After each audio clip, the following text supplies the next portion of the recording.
Hi there. In this video, we'll look closely at how Solaris works under the hood, especially the USD side of it, exploring its concepts and inner workings.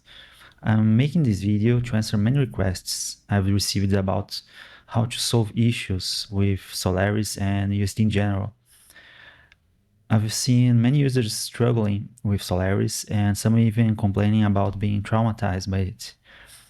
The idea is to show you some concepts and procedures to understand how Solaris is building the underlying USD, thus giving you the knowledge to narrow down your current and hopefully future issues and bottlenecks with USD. The main goal of this video is to make your scene work in what I think is the worst case scenario, that is a render farm submission. I've been using GridMarkets as our main render farm for more than a year. And although the concepts will work for any other render farm in the cloud or on-premise, they are the only ones taking full advantage of the USD API.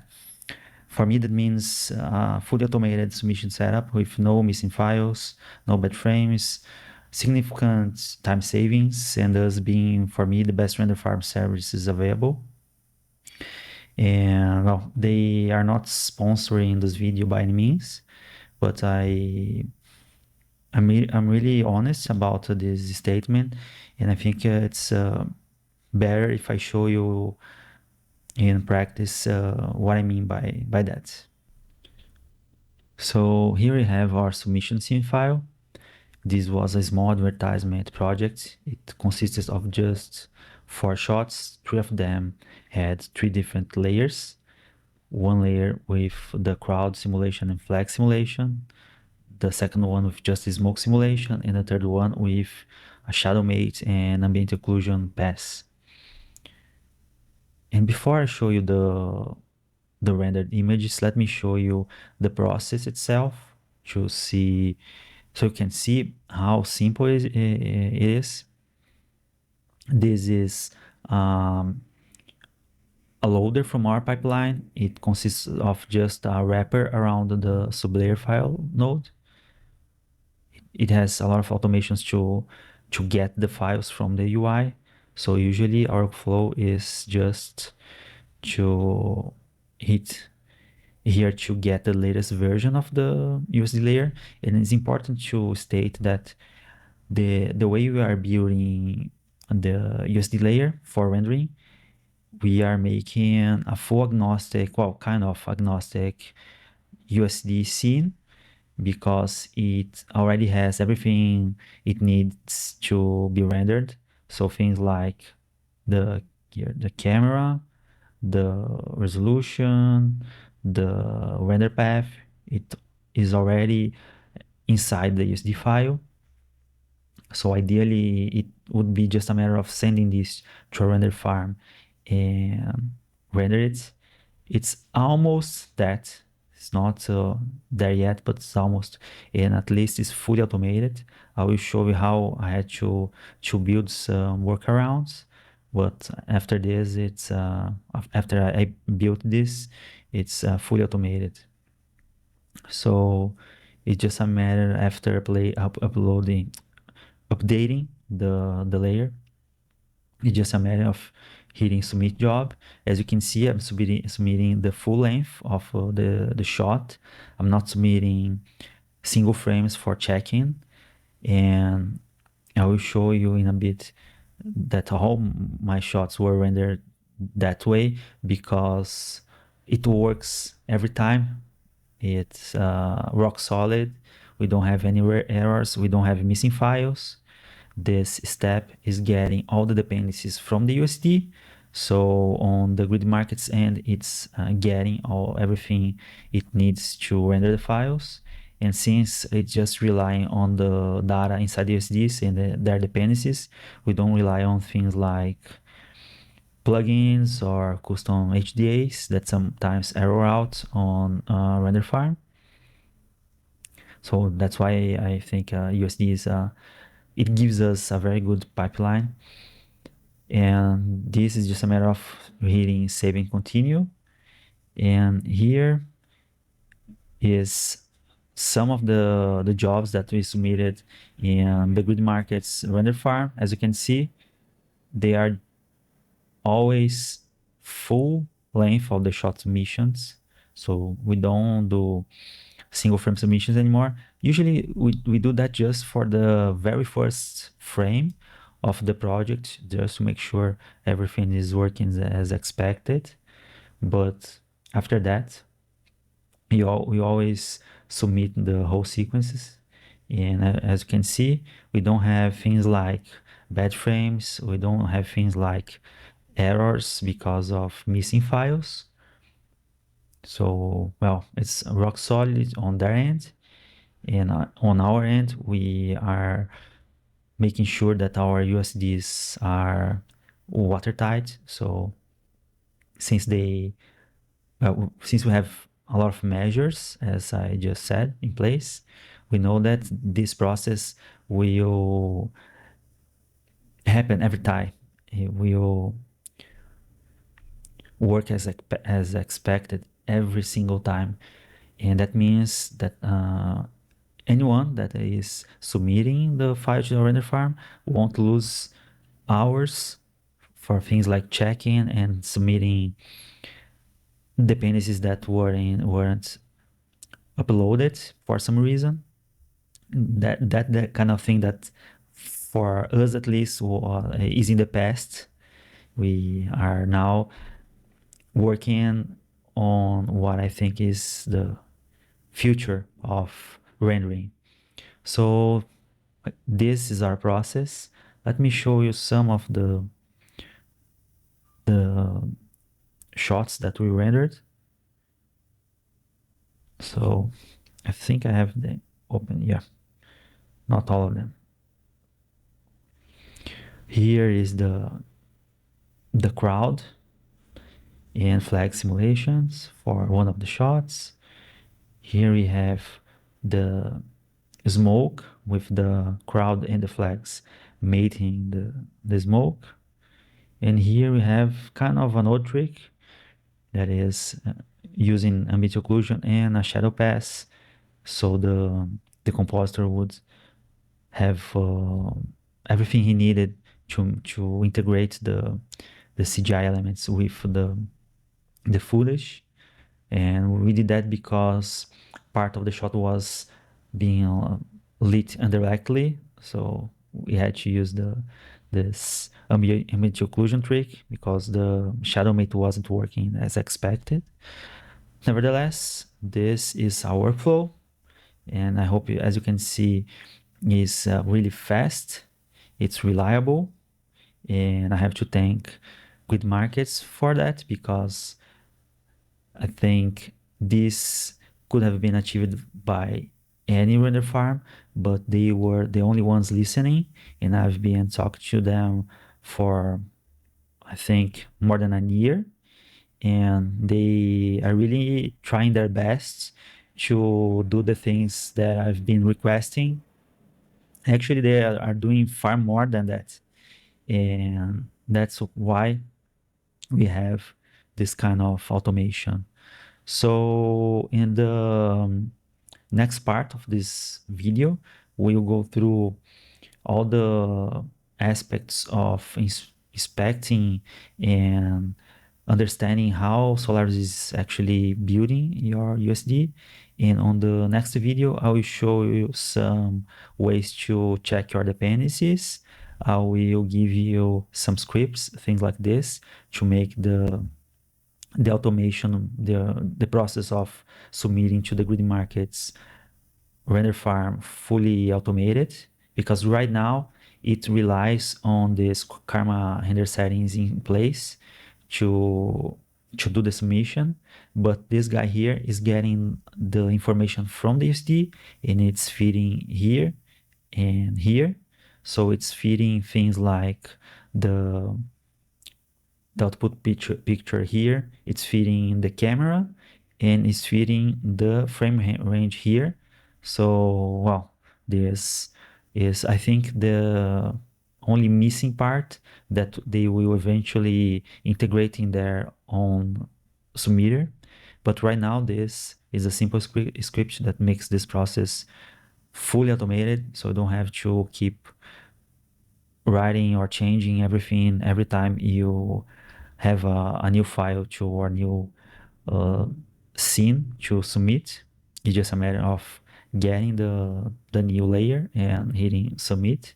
This guy will make sure that every needed information from the USD layer will be changed here and here. So that's it. It's fast, very fast, automated, and rock solid. So a huge thanks to the GridMarkets team for hearing us out, for delivering amazing tools. For me, this has been a real game changer. I used to have goosebumps with projects with a lot of shots to be rendered. Nowadays, it's a completely painless process. And I hope I was able to pass this feeling, this impression of how this process when working with a good USD can be. I from the day one working with USD, I saw the potential. I saw the general idea of the problems they were trying to solve, and I think they are going in a very good way with it, and that's why I've been trying to catch up with all those features, all those concepts. I'm not an expert in USD, but I'll do my best to show you everything that I've learned, the concepts I was able to understand, and how I'm working with it to make my and hopefully your scenes, your shots less prone into errors, faster with a lower memory footprint, and well, everything that that this technology can bring us. And that's it for this introduction. In the next part, we'll get our hands really dirt with the USD, not so dirt with the actual API, but at least dirt with the concepts and the inner workings of USD. So let's go over it. Hello there. Before going further on how USD is actually working under the hood, I'll do a quick overview on how this file was set. So let's go through it. As you can see here in the FPS, it's well, almost real time. And we have only the animation from the camera and the frustum. Everything is live from SOPs or object level for the camera, of course, and the frustum. I will go over everything that is happening here more, but for this first part, let me just go through a quick overview about everything. So here I'm getting this, let's say this corn plant proxy. It will be easier if I show you this. This is the geometry that will be used for rendering. This was from a project that was canceled. The idea was this cornfield that would grow continuously, so that's why it's so tall. This was not fully finished. It has a high quality, but it's not fully developed on our end, especially doing some minor detailing, especially for rendering. So if this was still an ongoing project, we would do some more testing on these shapes to probably make it more organic. But overall, it's working. And as you can see here, check. Yeah, it has a lot of details. It has corns and has these hairs, as you can see here. This plant has, I think, about 10 million polygons, so it's pretty high has. So this is the proxy one that we'll be using for displaying in the viewport. It is, of course, easier and lighter for the viewport to work with it. And the other one is the geometry that we'll be using for rendering. And if we take a look here, yeah, it's displaying both. But as far as I have been told, this is a Hydra problem. Hydra is the one that is working to, well, I'm not entirely sure about the all the details, but as far as I know, it is helping translating this the information from the USD to the Vulkan viewport.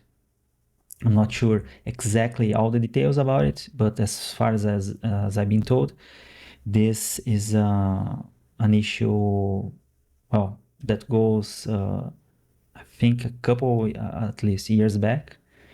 It isn't updating the viewport. So again, I believe it's not a Houdini issue, is a Hydra issue. So, and Hydra is part of the USD API from Pixar. As you can see, just changing where is it here?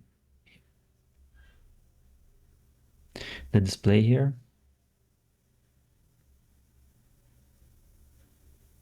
Yeah, it's working. And all the geometries is still here. We'll take a closer look on how this was set and why, especially this was set this way. But again, you can see that it's working. Then we have this scattering system using this instancer node. And of course, I'm scattering just using like a small amount of the points. I'll show in a minute how I set this, but I'm actually scattering all this part of the environment, but for testing purpose, I'm using just this small part. And well, and that's it. We have the camera and we have this environment. So again, I'm feeding this directly from SOPs and object level, because usually that's how most users are using Solaris. And we'll talk about how to properly use this for our pipeline here. We do this as well, but at the end we will publish USD layer so others can use that layer. And well, that's it for this part. The next part, I will go over how I set this this system that you can see here, using context options to make everything automated and less prone to errors, because this node is doing some changes. As you can see, Houdini is cooking, and it takes a lot of time to, even for even for the cache geometry, to display this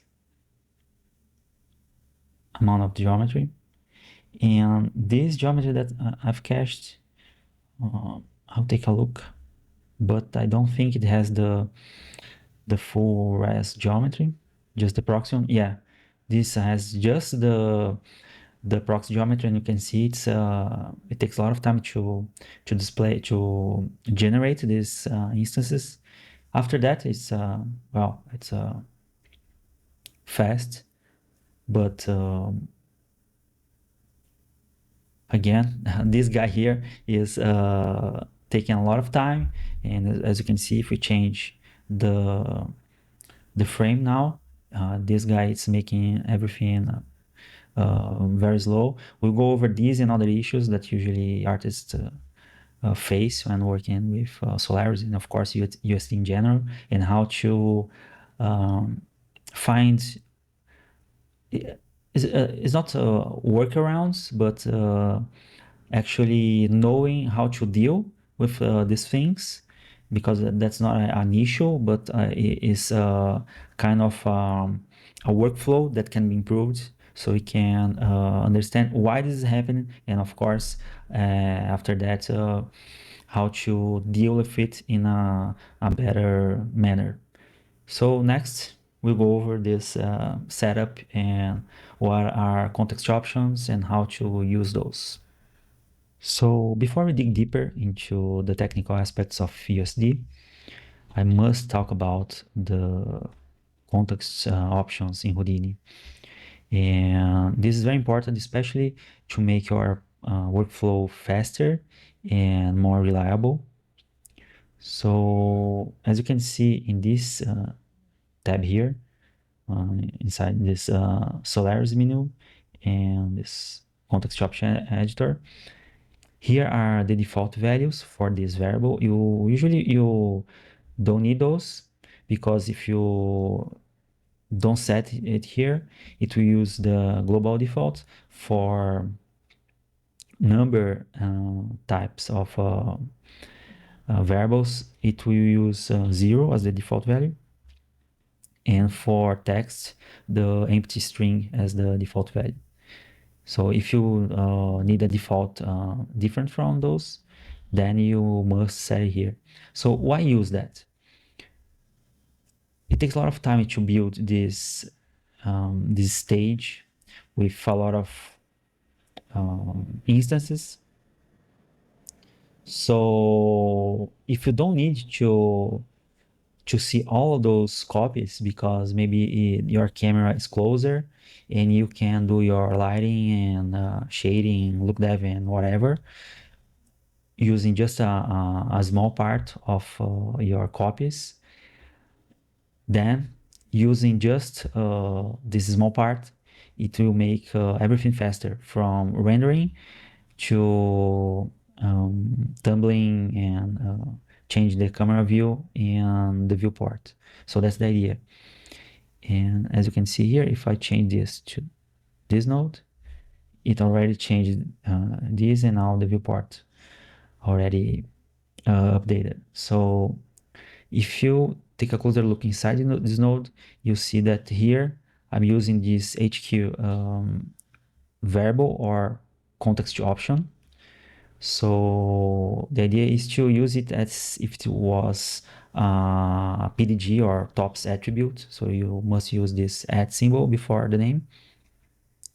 And well, as a top attribute, it behaves like a global variable. So here it's getting the default value, that is 0, but this node here is changing the value of this global variable to 1. So after this node, Houdini will use the value for this. Let's again, I'm using the term global variable because I think it makes more sense. So from this node and below, this global variable will have the value assigned to it as 1. So even if you are setting this variable, or context option before the node, everywhere inside Houdini, the value will be 1. So that's a very good and reliable workflow, because you know that when you export this USD file, you know that you get all your copies, all your instances. So you can work with just a bunch of them, and you know that you don't need to display this node to make sure everything will be there. You know that everything will be there because you have set everything using context options. So I think it's a very good, reliable way to work. It's less prone to errors, because you don't have keep everything in your mind, everything that you should change before the final export. Usually when you are tired or when you are under pressure, you tend to forget things. So I think it's a very good way to work, not only in Solaris, because this, as I said, work everywhere in Houdini. So you can even use these values here elsewhere in Houdini. But of course, to set the values, at least in talking about nodes, you don't have this to set the values or to change the values, but you can use Python to do that. So you could do something like this using a Python SOP to mimic this workflow, but in SOPs. So I think you get the idea. So for this first part of the video, that's all. And next, we start our journey into the technical aspects and everything inside this big realm of USD and what it tries to accomplish. So let's start finding our ways through the technical aspects of USD. And the first thing we will look is, or actually are, the primitives and properties. Here I am in the geometry spreadsheet that I think since Houdini 20 maybe. It's a mixture of the scenic graph tree and the, where is it? Here, the scenic graph details. So it's usually easier to use the spreadsheet. And everything you can see here are primitives. And the concept is very different from primitives in SOPs. It's important to start noticing these differences, so you won't work in Solaris the same way as you usually do in SOPs, because it's usually you have a lot of issues if you try to use Solaris the same way as SOPs. So each line here is a primitive, and generally we can see these primitives as data containers. It behaves somewhat like objects here in object level, because there are some objects that aren't just geometry containers. You can store just data. So this node, it has just the transform information, although of course it has this geometry, but it is used just for viewport preview. So let me say it here.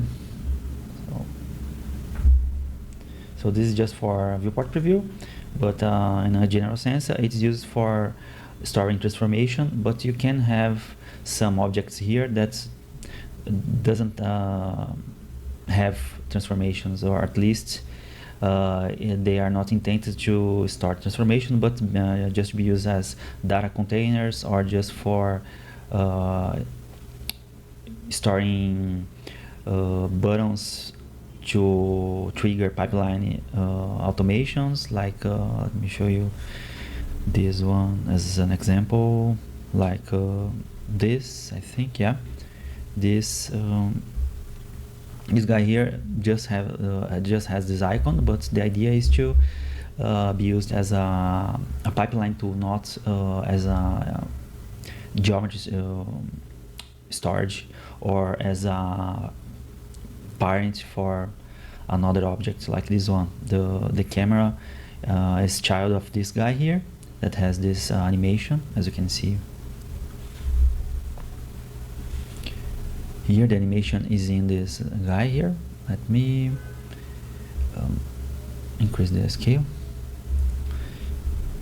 So this node is animated using constraints, as you can see here. It's inside it, and it's been used as a parent to drive the camera animation. So in other words as a parent-child relationship. So here in Solaris, you can have guys like this that will store transformation. So here we have this parent-child relationship, as you can see better here in the camera. This is the same camera that I'm getting from object level, and as you can see, it's the same kind of hierarchy we had in object level. So this one is inheriting the transformation from this primitive. Here in this column you can see the types of primitives, and here is the transformation from the camera, this XForm primitive, and here is the camera primitive, and you can see the camera has a local transformation. This is the same as what we have just seen in object level, but it is inheriting this parent transformation.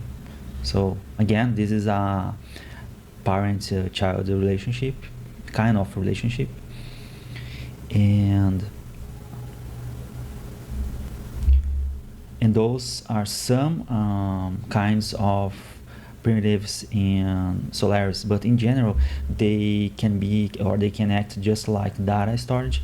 Another example is the render settings. What is it?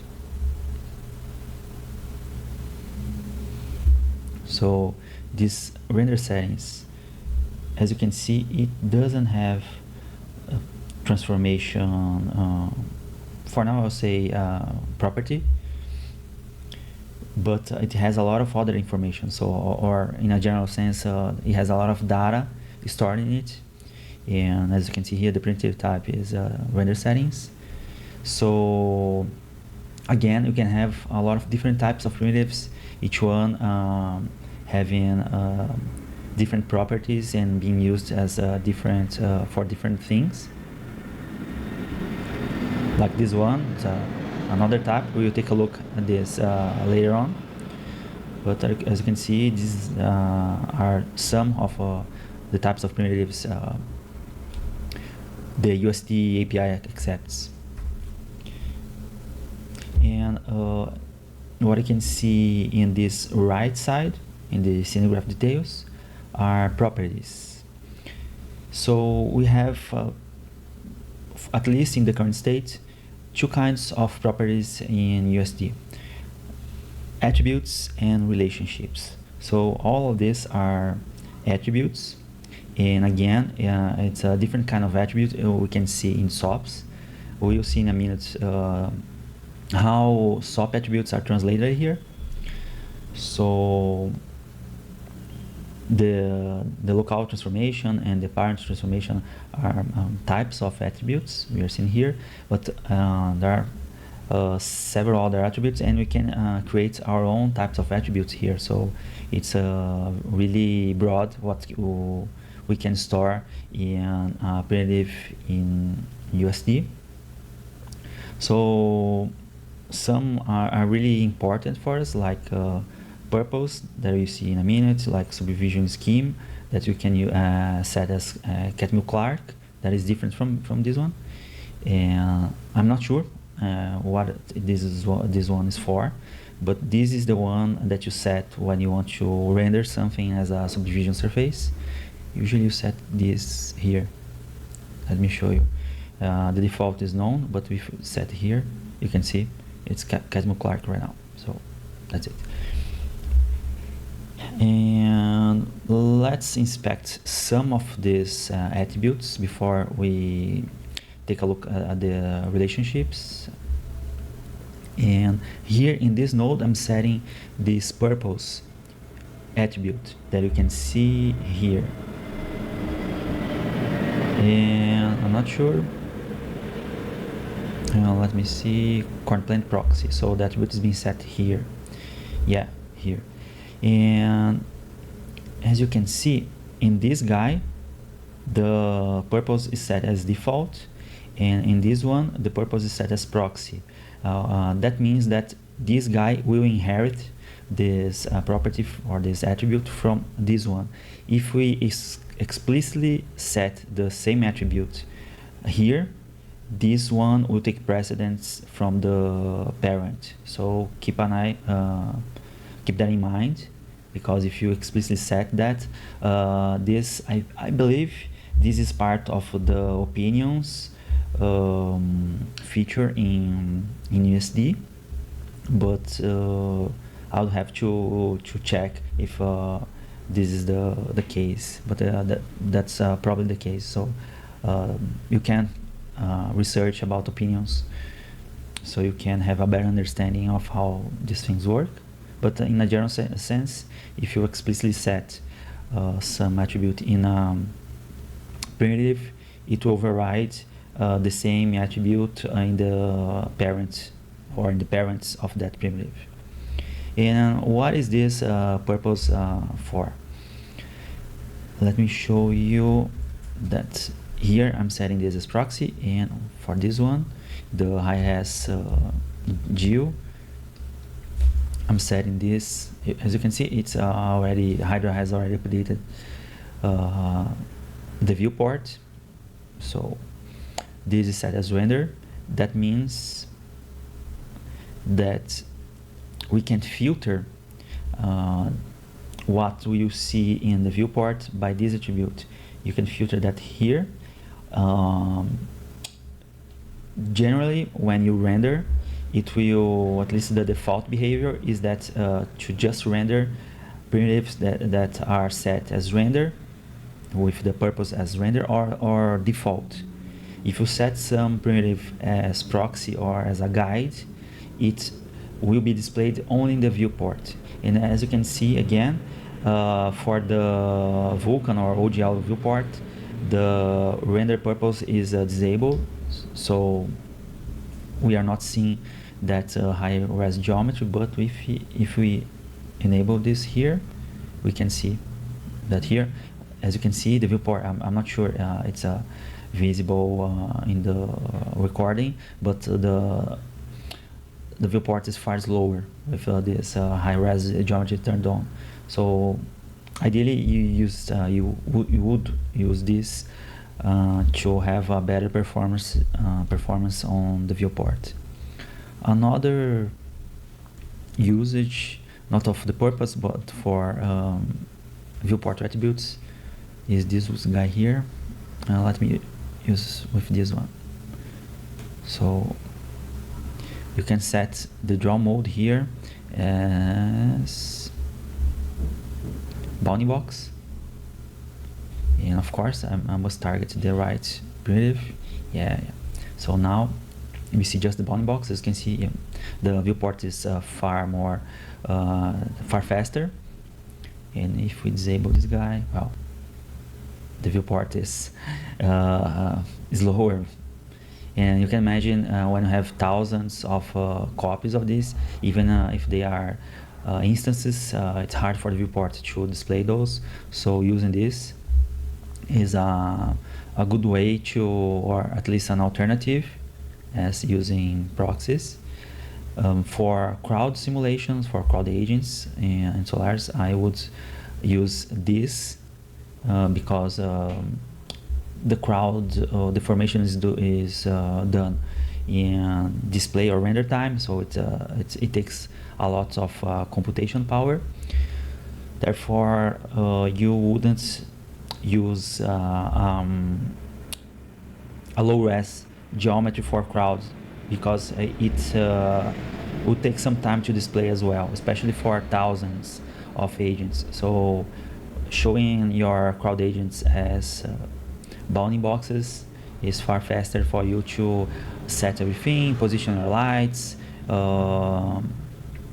to change your setup here in the network view without having to wait for the viewport to calculate everything again and again.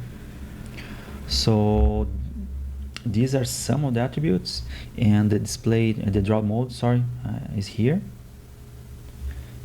as you can see, it's the name of this attribute is not just draw mode. It's this model and this not sure in English, but this double dots and draw mode.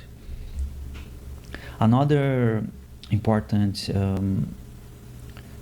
attribute, it's not actually an attribute because it's another let's say feature of the USD is this kind, and you can see here in this column,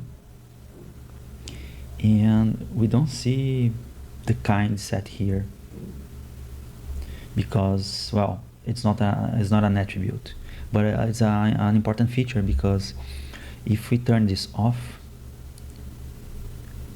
and you can see that this is just a component. That means that if you try to select just part of this geometry in the viewport, you won't be able to. Let me try to just select this, and as you can see, we've selected the root. So the component will be the lowest part of your geometry that you can select, and I'm not sure what's the difference in performance, but at least for being able for you to use more the viewports for selection and for targeting stuff like assigning shaders and things like that, that you may use the viewport for it. I would use this kind authoring as nested assembly. So as you can see now, the component is this lowest part, and now we can select just parts, as you can see here, of our geometry. So here, yeah, as you can see, I can select just parts. Of course, even with this turned off, you can select here in the hierarchy, but let's say you have a lot of geometries, a lot of copies in your stage. I mean, this is well, the end result of your USD is your stage. So if you have a lot of copies, it'll be hard for you to find just using the spreadsheet or the scene graph tree. That's why being able to direct select those usually is faster. So we've talked about this inheritance, we talked about primitives, we talked about properties, especially attributes. Now let's wrap this up with relationships, and that's something we can see here. This material library is creating this material, and this material is another type of primitive, as you can see here. The material is the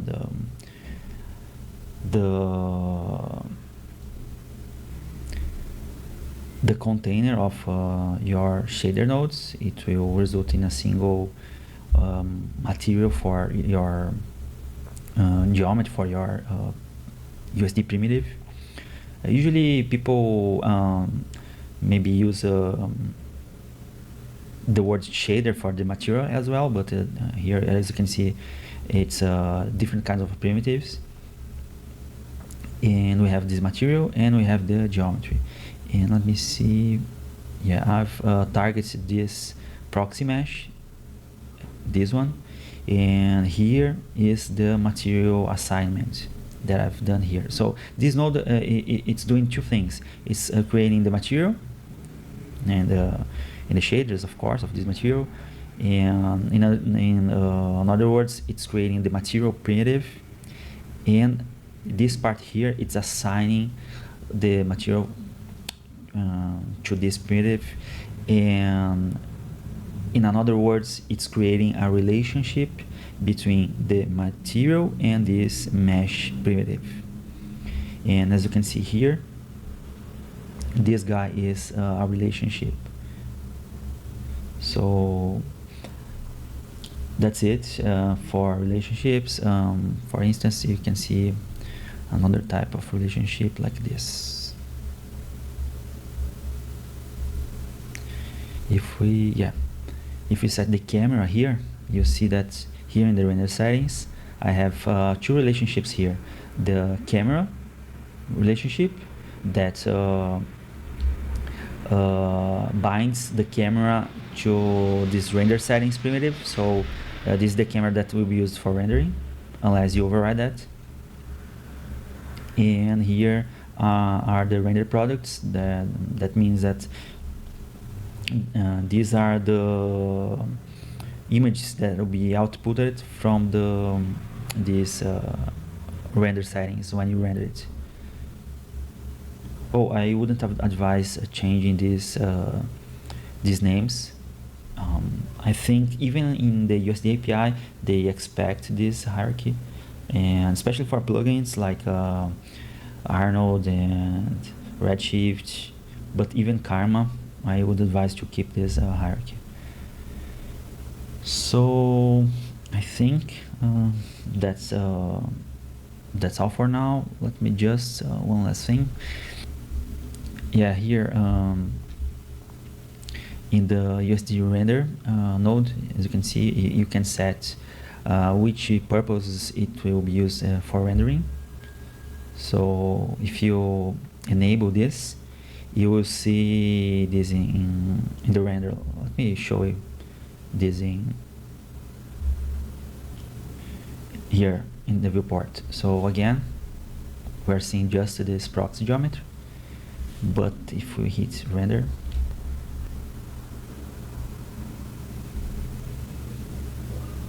we'll see the render geometry. And here, this is a good way to use geometries as guides. So this frustum is being used as a guide. As you can see, if I turn this off. So if you try to render, we won't see anything. But if I disable this, this is setting the purpose as guide. Whoa, let me restart this. Yeah, now we're seeing the geometry when rendering. So that's it. One thing to keep in mind, as far as I've been told, Hydra, that's the API, again, as far as I know, connecting the USD to the viewport or the render engine or the render delegate. Sometimes it doesn't update the information when you change this purpose or the draw mode in the nodes. So that's why we are still seeing this guide, although it's being set as a guide. So one way to do it is try to force it again, and as you can see, it didn't update again. So forcing the restart of it usually works, and you can of course use this reset viewport thing from the labs toolkit, from the labs HDAs, to force the viewport to update. So I think that's all for now. So again, in this part we've talked about properties, attributes, relationships, a lot of details. Before we wrap this up, one last thing that I've forgotten. This purpose can be set in SOPs. So let's find this guy here in SOPs. And as you can see, you don't have a purpose attribute. I've seen some users setting this attribute here. It's a string attribute, so purpose, it must be a primitive string. Again, this is not the same as the SOP, I'm sorry, the USD primitive, and they set this as proxy, but this is wrong because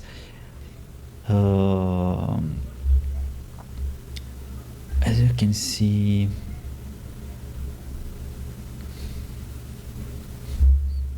let me show you here.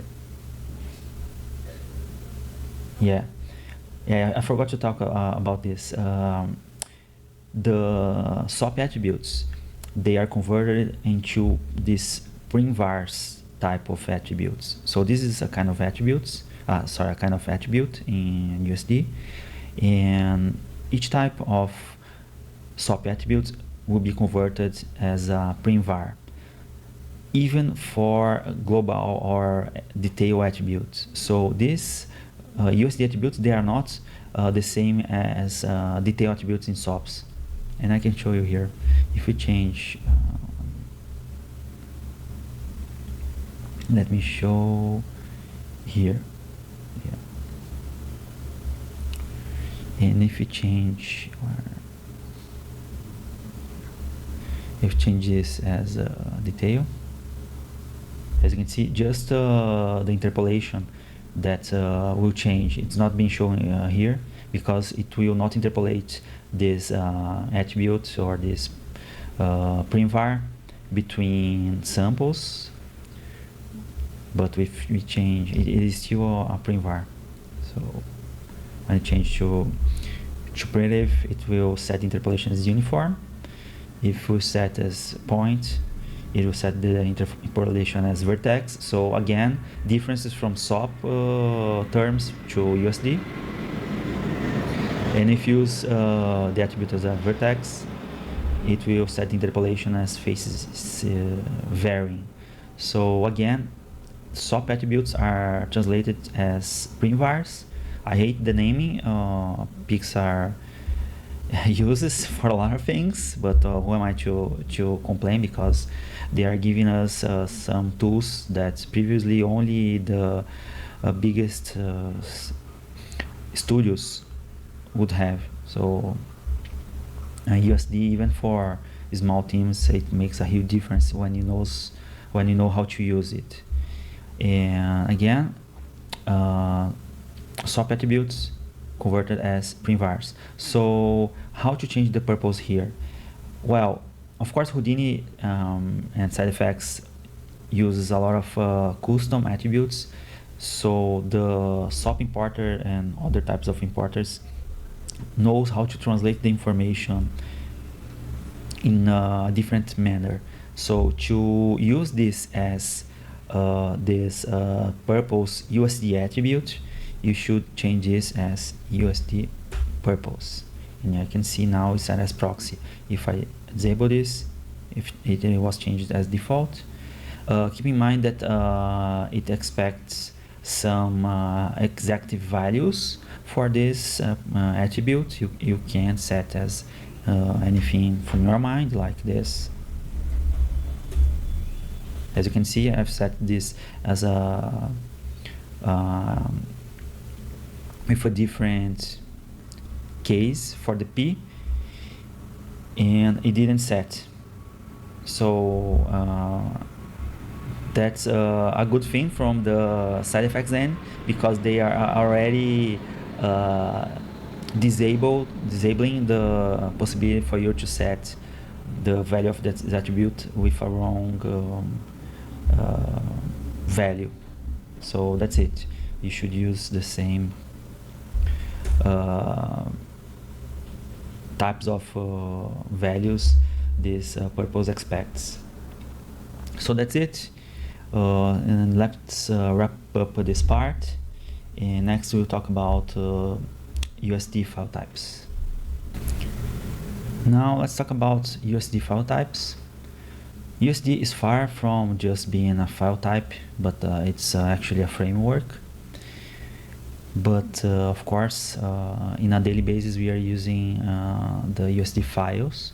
So it's important to note that it has some different file formats for different usage. Let's talk first about the, it doesn't have the other file format here, but it has this USDA file format, the USDZ file format, and USDC file format, and of course the USD.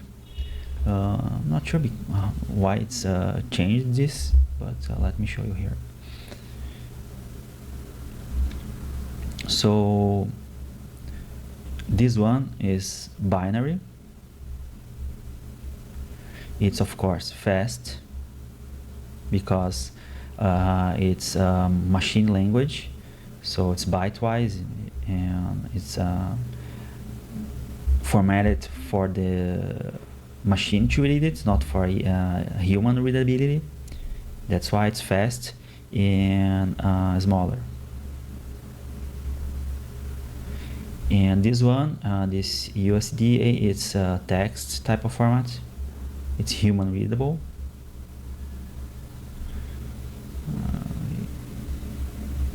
And of course the file size will be bigger. I think it's 2Gs, right? And this is a zipped type of format, as you can see. It's zip compressed, and it says that it's used for AR, and I haven't used USDs at least until now, so I can't say too much about it, and therefore I will be using just these two. And the USD type format, it can be used as any of these, so I would advise you to use as just one of those. I think it's easier to just use USDCs as USDs. I think that's the default behavior for Houdini, and that's why I think it says here that the USD is binary, but you can save USDAs as just USD. So that's it. We'll be using USD as USDCs, in other words, as binary type of format. And when we need to inspect the file, we will save this USD as USDA. This is we'll be using just for inspection. Okay, just for it. We'll inspect and then we save again in this USD format. And let me show you what I mean as this text type of format. So here in the USD documentation, you can see this kind of things, and here it says USDA, and this is the kind of format that can be read by humans. So in Houdini, we can take advantage of the scene graph layers to see it as a USDA. So if you change this here, and let me show here, yes, and here is the USDA, as you can see here. So this is how USD store data as a human readable type of format. For us, it's important just for inspection, as I said, and I'll be talking more about this view, because that's how we will understand how our scene is being translated into USD, and that's how we'll be able to make our stage or make our USD scenes smaller and faster to read, and maybe even to render. So that's it for now. Keep in mind that again, since we'll be using this just for inspection, I wouldn't advise letting this button being set always, because as you can see here are the primvars, and this guy here, it has just a few polygons, but if you do the same for this guy, it will probably freeze Houdini, because it has 10 million polygons, and it will have to write these arrays with 10 million values. So this file will be huge. It will be difficult to read it, and again, probably Houdini will freeze, or at least it'll take several minutes to write this as USDA. So please don't use this for really high-res geometries. And next, we'll talk about how Solaris is working under the hood, how it's translating the information between SOPs, and USD. So that's it for this part, and let's go to the next one. Let's now talk about how Solaris is converting the data from SOPs to LOPs. And for that, I'm saving this geometry as a GEO format. This GEO format is it's like USDAs, but for Houdini geometry for SOPs. So it's a text format, and I'm saving this guy here as USDA. So it will be saved as text format automatically. And I set the save style as a flattened stage. So, well, we'll take a further look onto this settings later on, but the idea is to flatten everything into a single file, so it will sandwich all data into a single file without any external references. Of course, this is just geometry, because for things like textures, you can't save texture into a USD format, at least for now. So I have both files here. This is the GEO format, and this is the USDA format. And as you can see here, uh, I have a lot of we have a lot of information from Houdini, and this is somewhat different. So what we can conclude here, we can conclude that the way Houdini represents geometry in SOPs is different from the type of geometry representation in the USD API. So we can infer here that there is a conversion going on behind the hood. And why that's important, why that matters? That matters because converting data takes time. So working live from SOPs is good, of course, because we see changes happening live, but it takes time. And of course, that geometry is being saved in uh, the memory. So if you have everything live, you have a lot of things being stored in your RAM memory, and therefore you must keep an eye on that, because you can blow your memory if your geometry or your stage is too huge. And next we'll see how Solaris and of course USD is storing animated data, so we can understand better this conversion and how it's happening in how we can take advantage, or at least find workarounds to make our setups faster and to have fewer memory footprint. Here we have a simple band acting in Tommy, and I've set here, as you can see, I turned off this toggle and set this step as 0.1. So I can right click, actually click on the right arrow to offset this timeline 0.1 frame. So as you can see here in the spreadsheet and even in the viewport, the geometry is being interpolated even in non-integer frames. And the one doing this is the band node. So this guy is, of course, applying the deformation between frames. So I've seen tutorials uh, feeding geometry from SOPs into LOPs like this live, and thinking, or at least teaching, that this geometry, actually the SOP import is interpolating the geometry automatically, and that's not true.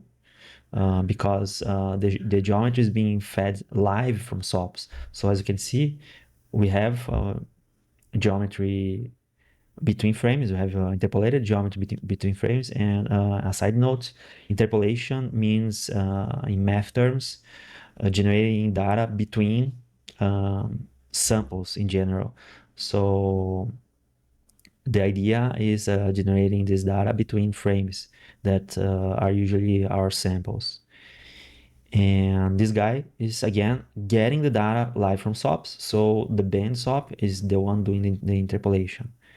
And this guy here is just feeding the data from SOPs. That's why we are getting the interpolation. And this matters, especially when talking about motion blur, because let me show you something here. Here in the object camera, we have this setting, this shutter time setting. And that means how much the shutter will stay open to get information for motion blur. Of course, if you have the shutter set to be open more time, you have more motion blur. And if you set your shutter to be open like less time, your render, your image will be less blurred.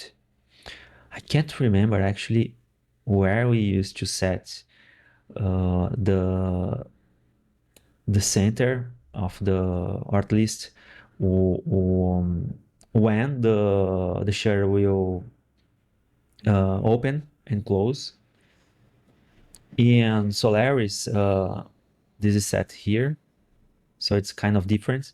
You doesn't set the time it will stay open. You set the when it opens and when it closes. So for instance, if you use this default values, it would be something like this. So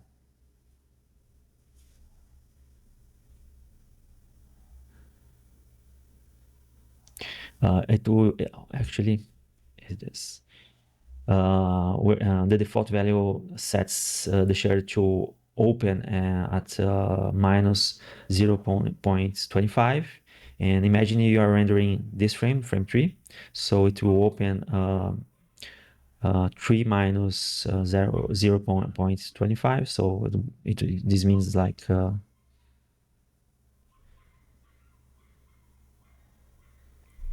this. And of course, it will close using the default values at 3.25. So it will stay open for half of a frame. And that means that to get the correct motion blur, the render engine, or using USD terms, the render delegate must get information at this time and at this time, so you can have the correct motion blur, of course, at the frame 3, because it will use the differences from this to this and from this to this to calculate the motion blur. And again, why this matters? We are back in SOPs, and I've cached 24 frames for this animation of Tommy, as you can see. And if we change here, you can see that the animation is happening.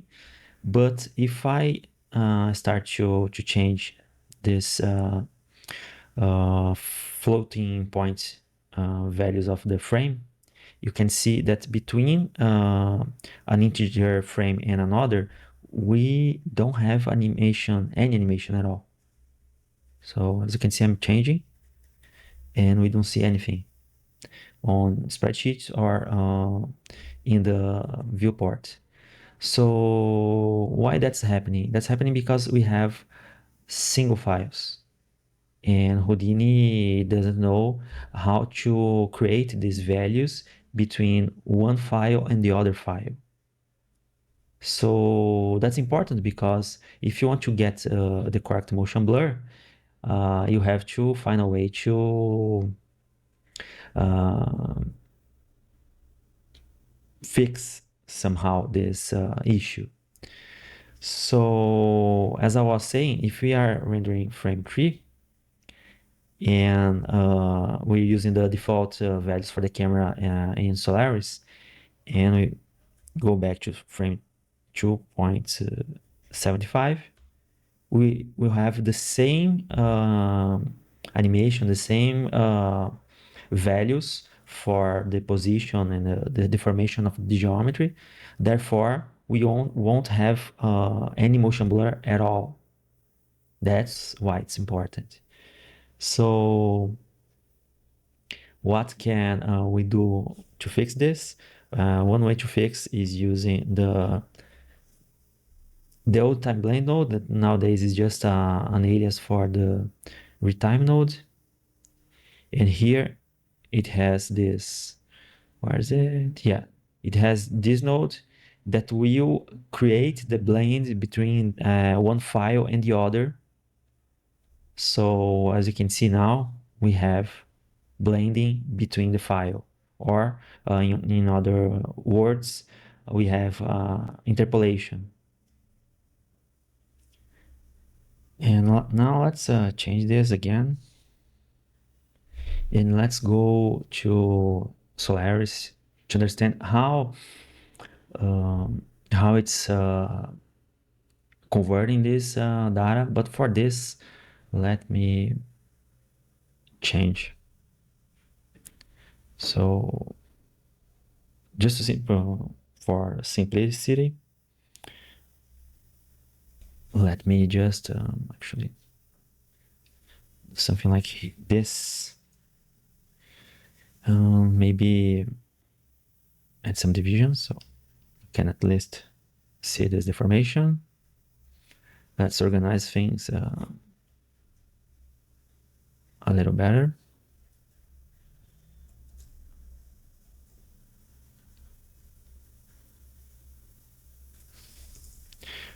So let's go into the stage and let's go to this scenograph layers panel and take a look that this is a bit different from what we have seen before, because it has this.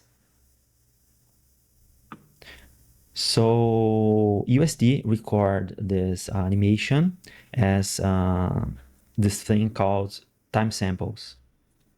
And what we can see here, this is for frame 3. If we change for frame 4, it doesn't update here automatically, but let's change here and maybe something like this. Yeah, and now it changed to frame 4. So what does this mean? This means that Solaris is caching or converting a single frame USD layer in memory. So if you try to render this, you won't get any motion blur at all. I won't show you here this because well, this video will be is already long, so you can check this. But that's the idea. Solaris is caching this USD layer that it's composed of a single frame. So we must tell it to cache more frames, or we must do this ourselves. So if we do a file cache, and let's set this as 10 frames. Let's set this flatten stage. And well, let's cache this. So if we go here, you can see it cached all the frames. So now we will get animation. What about motion blur? Of course, USD is smart enough to understand that this geometry is static, because the way it's probably is due to the way it's saving all this information. So we will have automatic interpolation between frames. Again, let's change this and let's check this out. So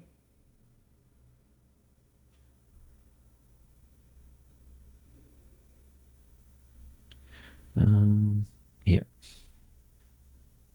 yeah, we have correct interpolation. So this interpolation is happening inside the USD API. I think I can say that. I'm not sure. Yeah, because Hydra is feeding that information to the viewport. So, well, it's happening in the USD level, not in SOP level. That's what I mean.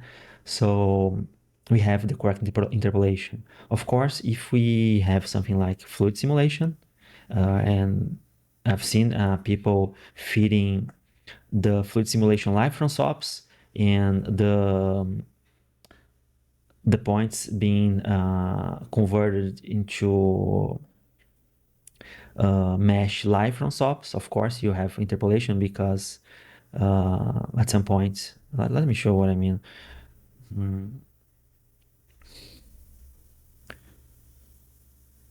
What is points replicate? Yeah, here. So if we have something like this,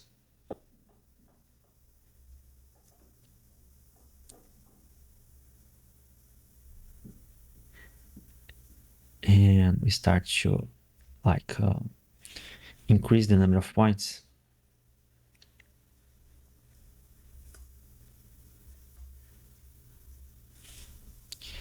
and we do this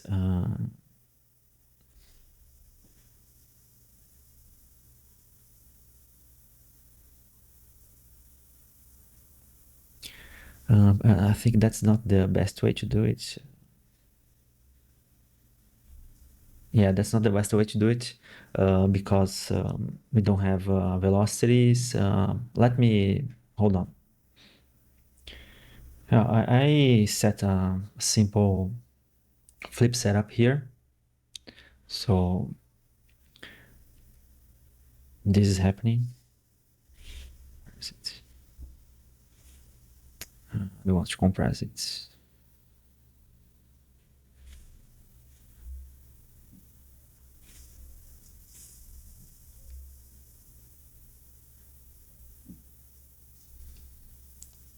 So we have this.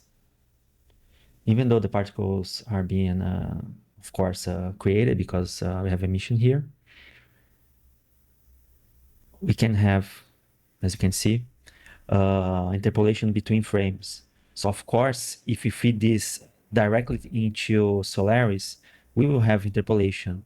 But as soon as we cache this in Solaris, we won't have interpolation at all because this topology is not constant. So therefore, USD can't interpolate this. And so to render this as with motion blur, you must have velocities and set the geometry to use velocities as the source of the motion to the motion blur. So that's it. So it's important again to understand what's happening behind the curtain in Solaris, because I've seen a lot of videos in the internet telling wrong things like this, feeding this directly into Solaris, telling that Solaris is interpolating automatically the data, and that's not true. Again, that's not true. The interpolation here is being doing probably, let me see, I think it's being doing by the flip solver itself.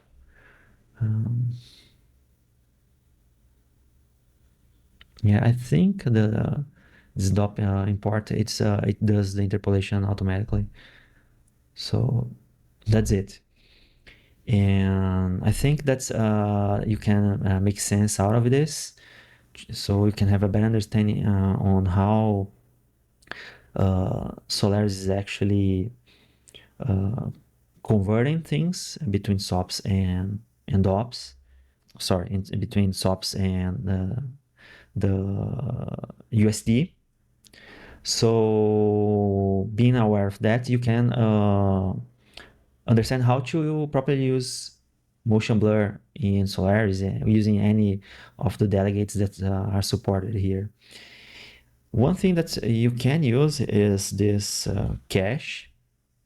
So this forces Solaris to cache more than one frame, so you can get correct motion blur even when using live data from SOPs.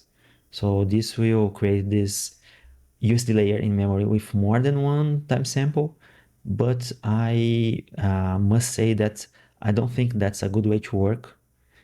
It's good just for look dev, for checking and things like this, but I would avoid this as your render pipeline, because this time dependency is bad for business. Why the time dependency is bad? Because it forces the API to transverse and recreate the primitives each frame, because that's what this SOP import is doing. It's not just doing the conversion of the point positions and this type of data to USD, but it's also creating this hierarchy on each frame. And that takes time, especially for complex hierarchies. You can imagine like things like instances being fed from SOPs into LOPs.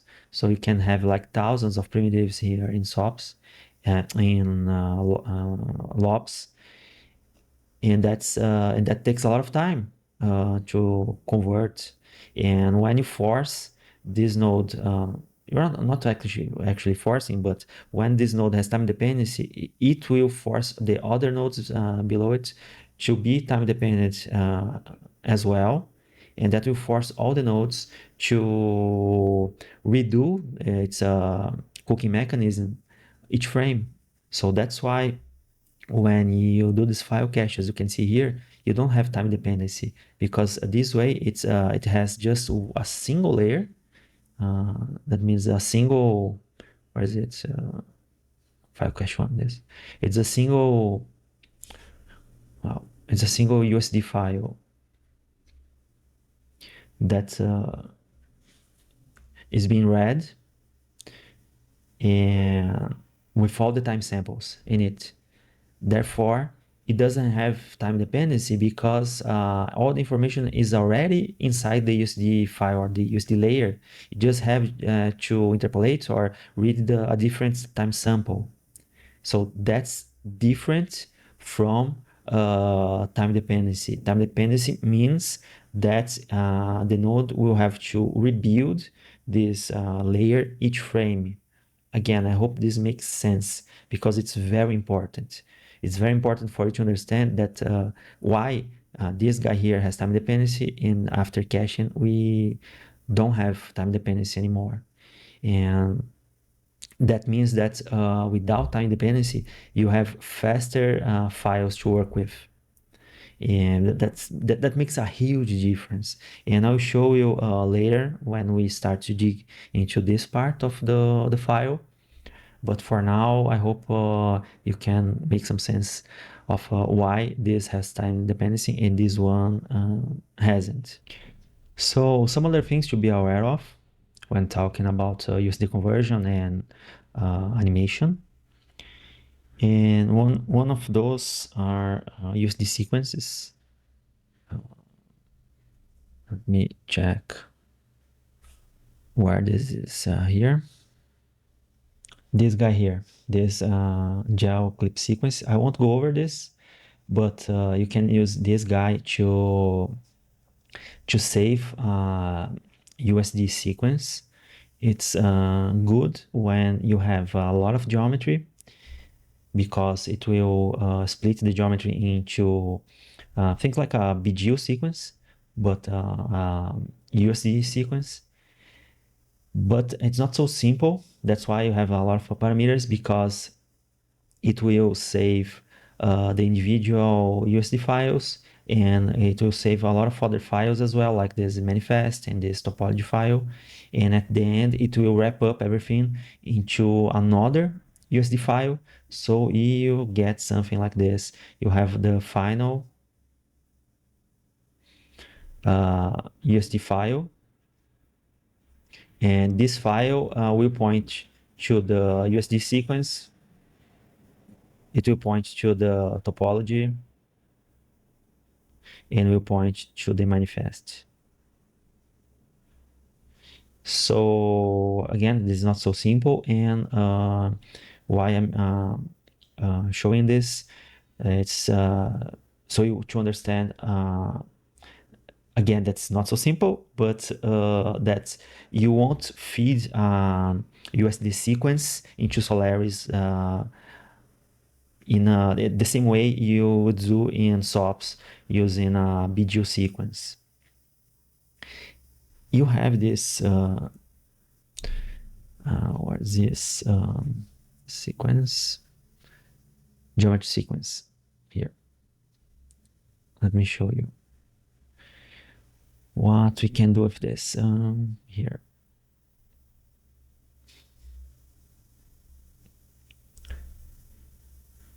So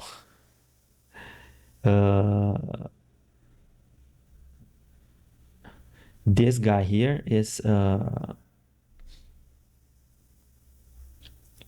it is creating all these time samples. So I thought that it would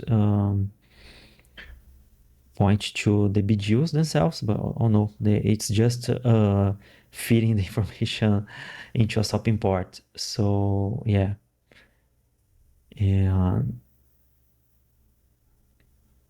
of course, since we have a constant topology, and even when a SOP imports, we convert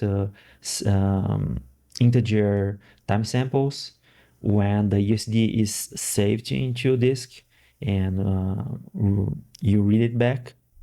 You have interpolation because you have constant topology, and the USD is able to do this interpolation. But let me see something like this. Let me show you. Where is it? Points. Here. Oh, as you can see, hopefully, as you can see, we don't have interpolation here. It's getting well on frame 12.1, 0.2, 0.3. We don't have any interpolation going on at all. 0.4, no. And when we go to 0.5, it jumps to the next time sample, not the actual time sample, but the next frame, the next closest frame.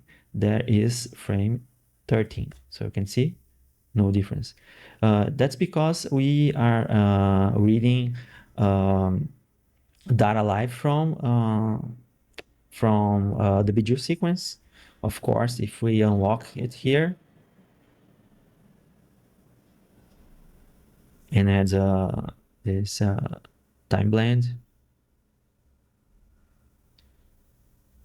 then we have the interpolation. Oh no, let me see. Yeah.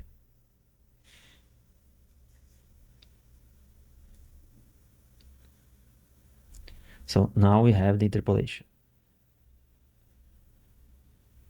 But again, when we save this to disk, even though we don't have an interpolation now, because no one is able here to interpolate this BGO sequence, once we save that into a USD layer, the USD will be able to interpolate the resulting USD file. Let me show you.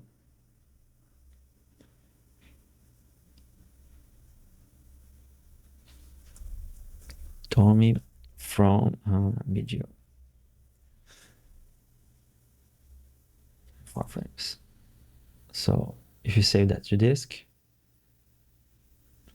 and this takes a bit of time if I click here, because Tommy it's not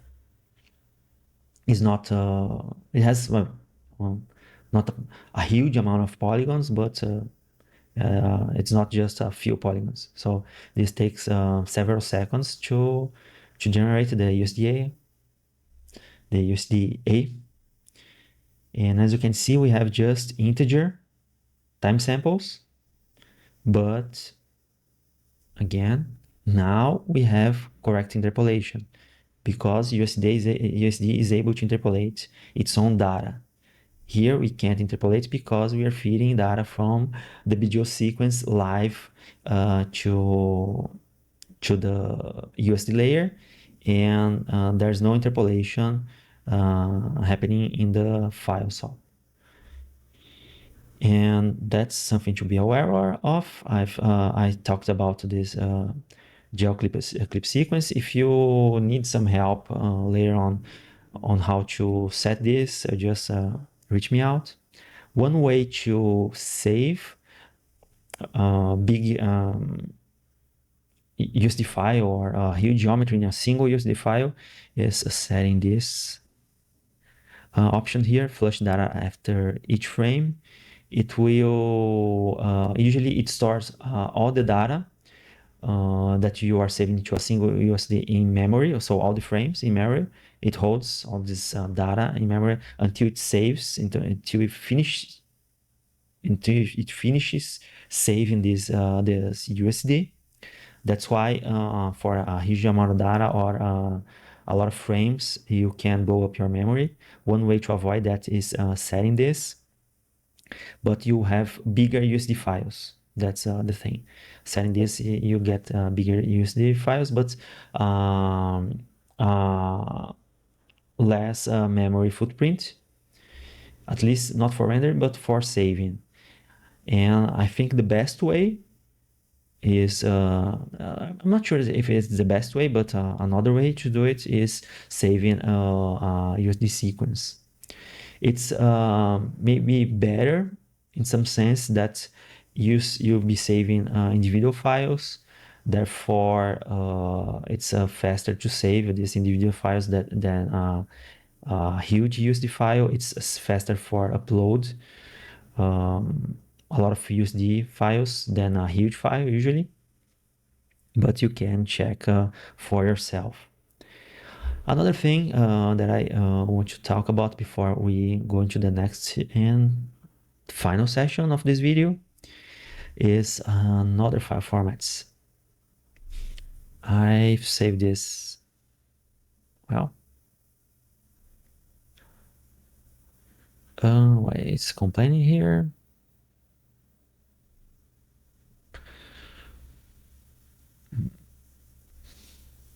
Let me check. Oh yeah, because the frame.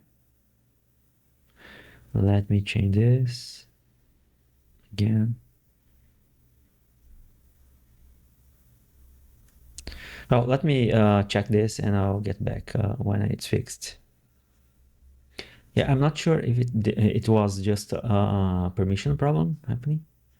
Maybe that's the problem. I just changed the name and it worked. So let me show this file in Solaris. I will import it as a sublayer, and we'll be talking about this more later on.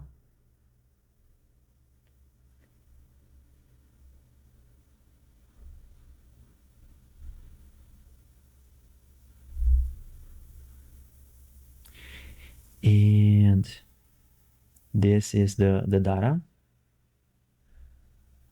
Let me see.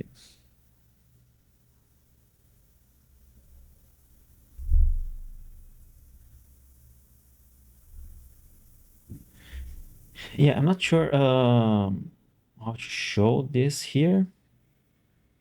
But the thing is, USD is able to read Alembic primitives directly. So there isn't any conversion being done at all. It's being read directly from disk. So if you have Alemki geometry, you can read that data directly. You don't need to do some conversion at all.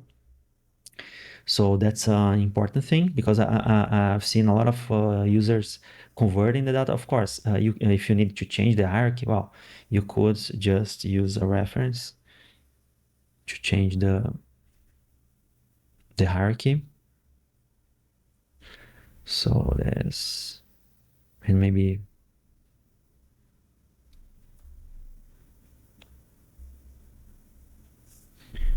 do something like this to change the the hierarchy if you need. So again, that's one way to do it. There's no need for a conversion. We can use the volume to read Houdini volumes and VDB volumes. The same thing will happen. USD will create a new layer. Actually, it's a bit different from this because USD will build a new layer pointing to the VDB or the volume files. So there will be no conversion happening, just pointing to these files. And keep in mind that, let me show you here. Where is it? Yeah, here. Here I'm getting the environment as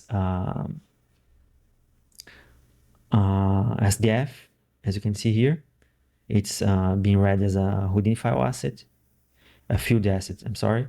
And that's something that SideFX has added to the USD API. So reading this kind of data will happen only in Houdini or Karma, or when rendering through Husk, I believe. If you feed this file in Maya or render through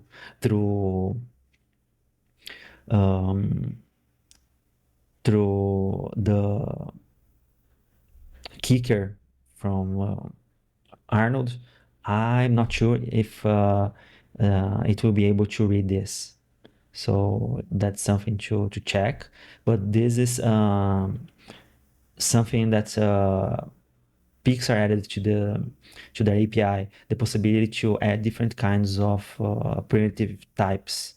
So SideFX has added some other primitive types like their own volumes and maybe other things that I'm not aware of.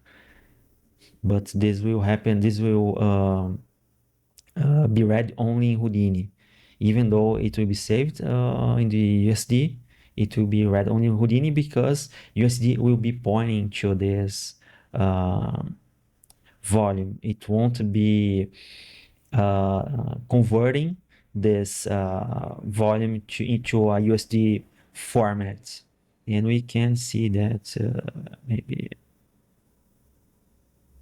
here, yeah, as you can see, there are a lot of information, but we're not seeing voxel data here. The voxel data will be reading from this. That at least for now it's a swap path because we haven't saved. But if we export this as a USD file, let me show you. Yeah.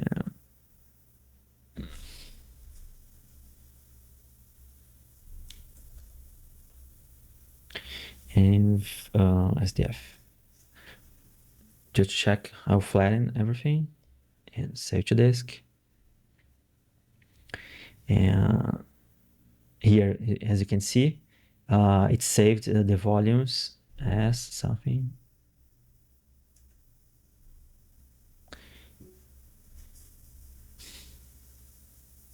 Where is it?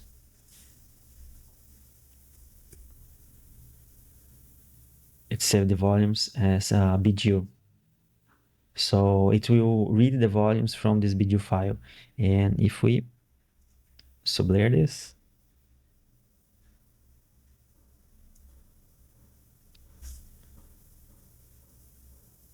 it will reference where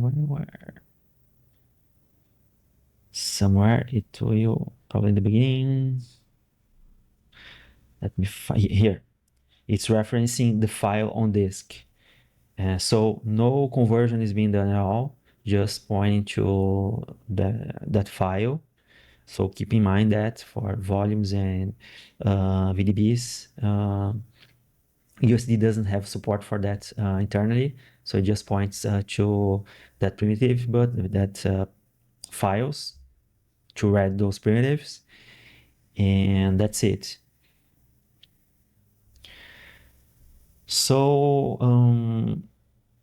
I think we can wrap up this session about this conversion that is happening inside Solaris between SOPs and maybe even other files when you feed that into Solaris.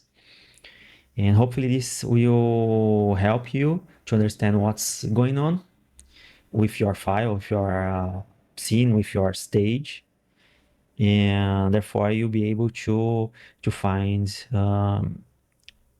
workarounds and hopefully avoid time dependencies. And in the next and the final session for this video, we'll take a look about this, that it looks maybe simple because it's just an instancer, but there's still a lot to talk about. So now let's put everything we have seen so far in practice. And for this, I'll be using this animation. It's just a simple scale on the y-axis. Of course, we know that this could have been achieved with just a matrix in LOPS. It is far faster. But my idea here is to mimic what we usually do in SOPs that are more complex than just that we can replicate using a transformation matrix. And let's just show you something.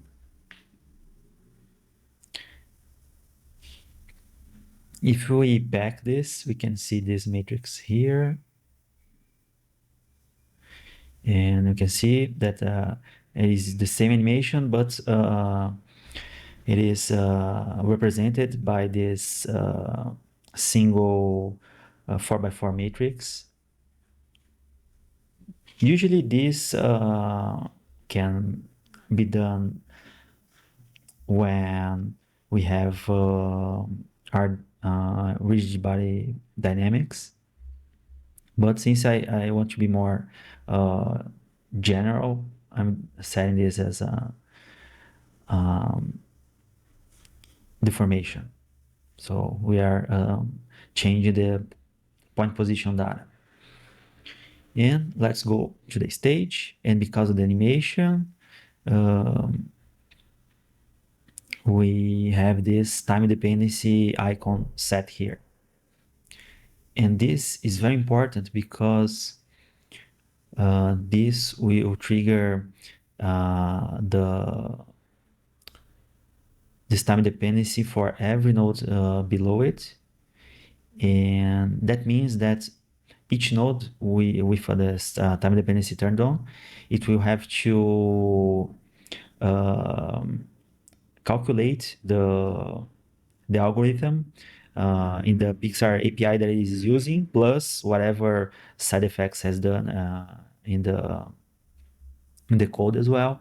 For each time you change the timeline bar, and that's slow because the node has to change this complex hierarchy and plus save a lot of different primitives. So it's a lot of things to set, and I don't think the Pixar API was done to be faster at this.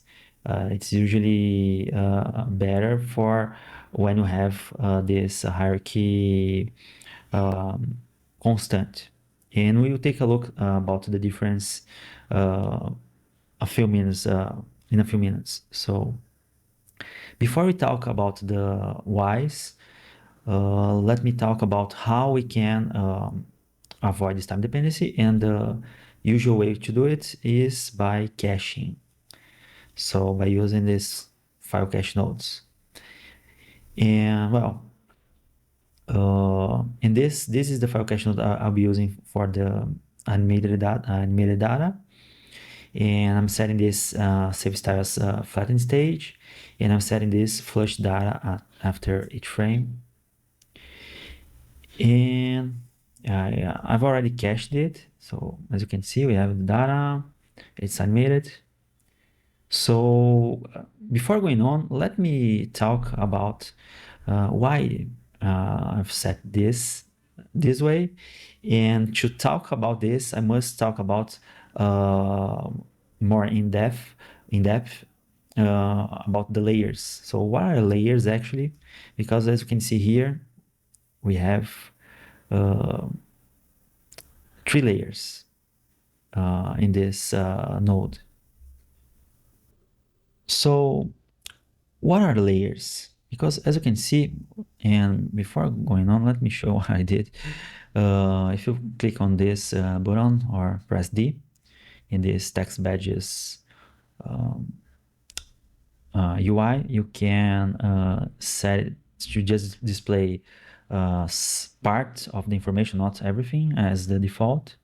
So as you can see, there are a lot of context options being set by default. And let's hide the information so we can focus on the layer part of USD. And here we have 3 layers.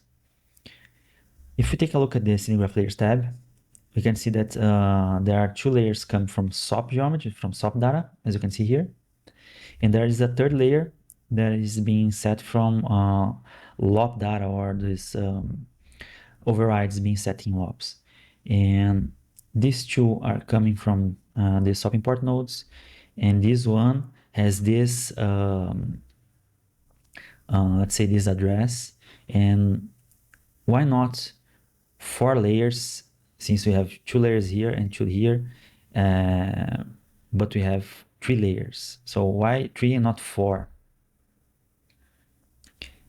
Well, for that, we should ask side effects for the details, but I can guess.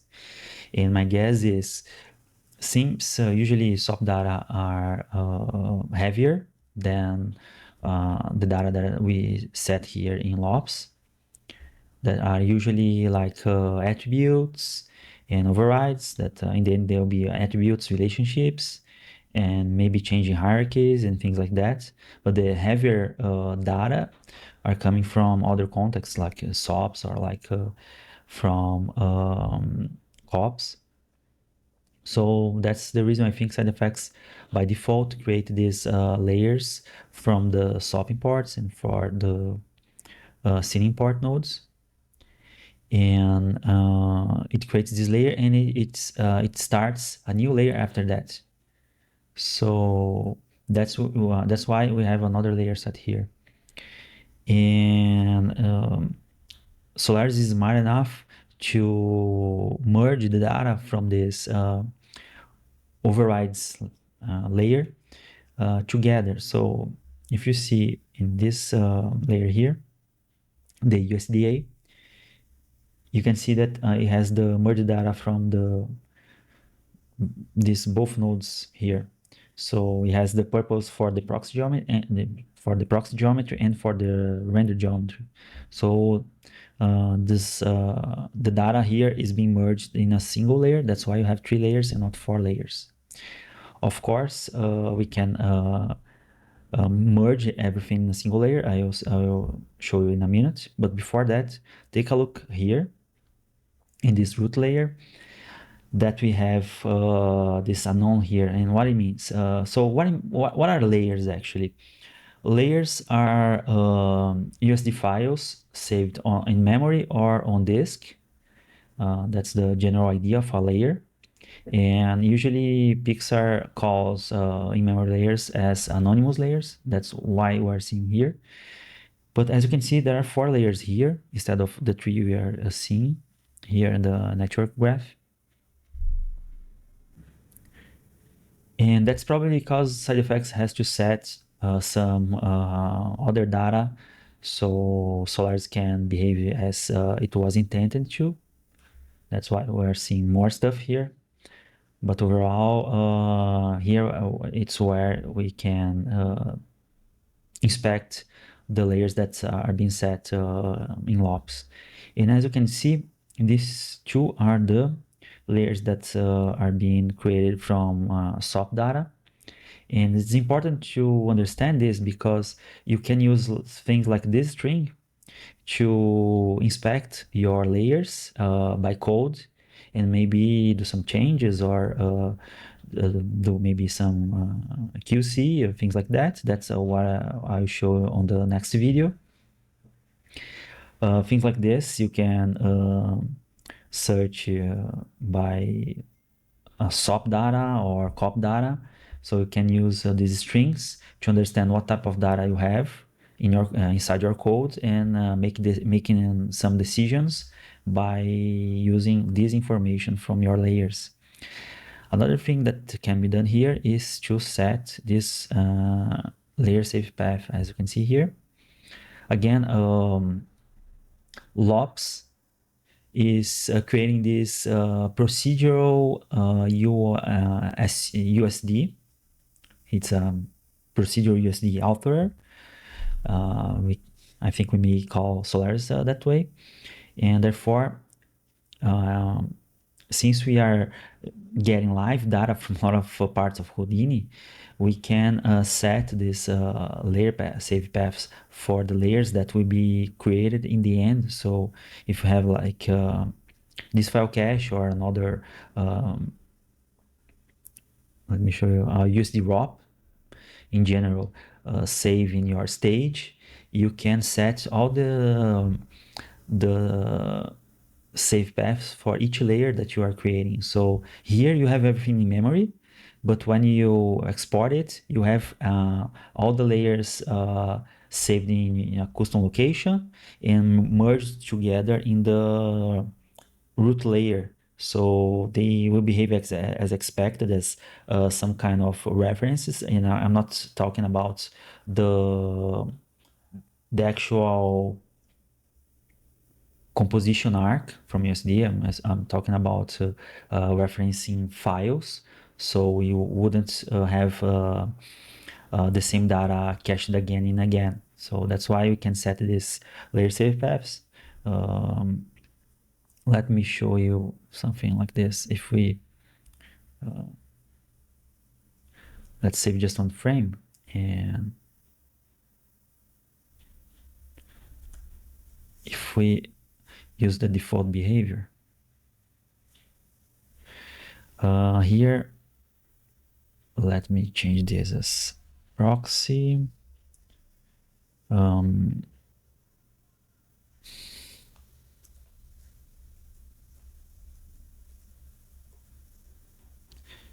So this one, let's call it root layer. And this one will be the proxy. This one will be this high quality. And well, there are three layers here besides this root layer that will be saved in the end. So we can set here. Let me duplicate this guy. And this, let me change to, actually, let me change this into this. Let's save into the USD.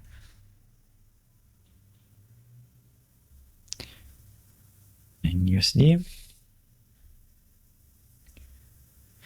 And this guy here will be the overrides.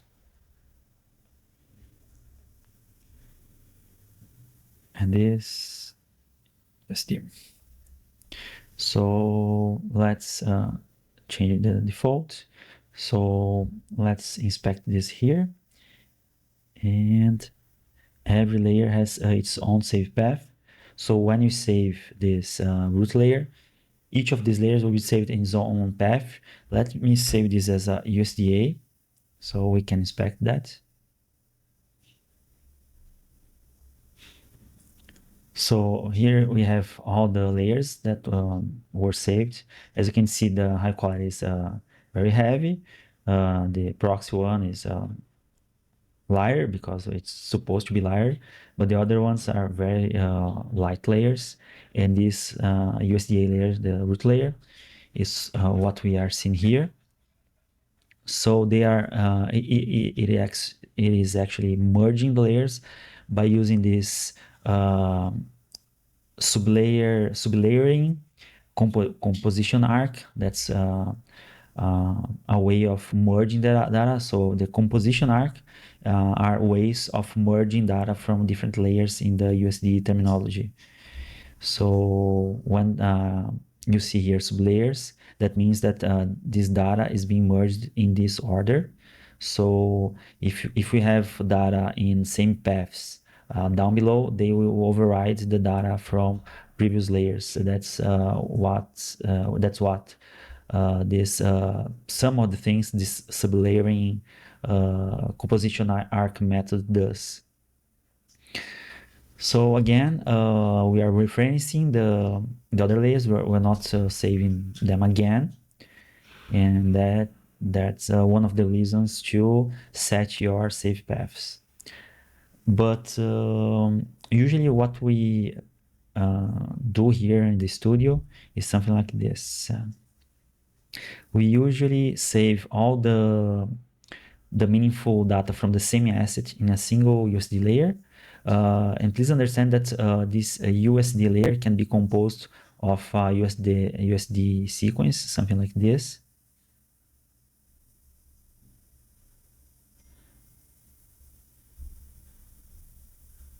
So on and so forth.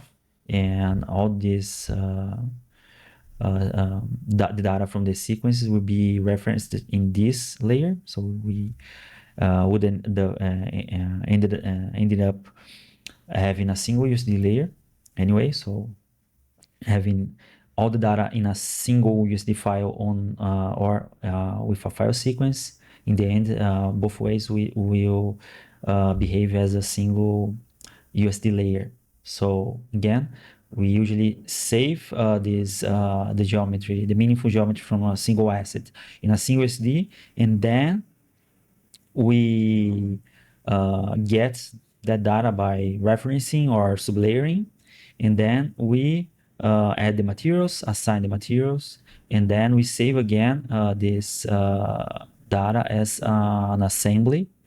That is another USD layer that has this data from the geometry data from this layer plus the materials and assignments. So we won't be saving this geometry again, but we will be just referencing and adding the data from the materials and doing the assignments. And I'll show you this in a minute. Let me things like this.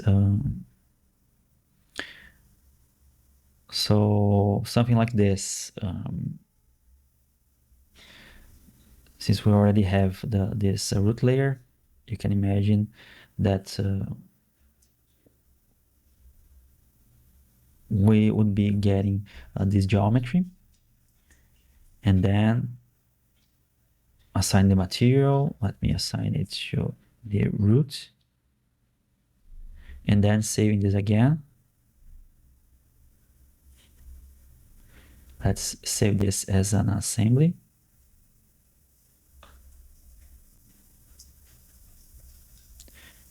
I want to be flattening everything because I want to keep the references. So if I save this,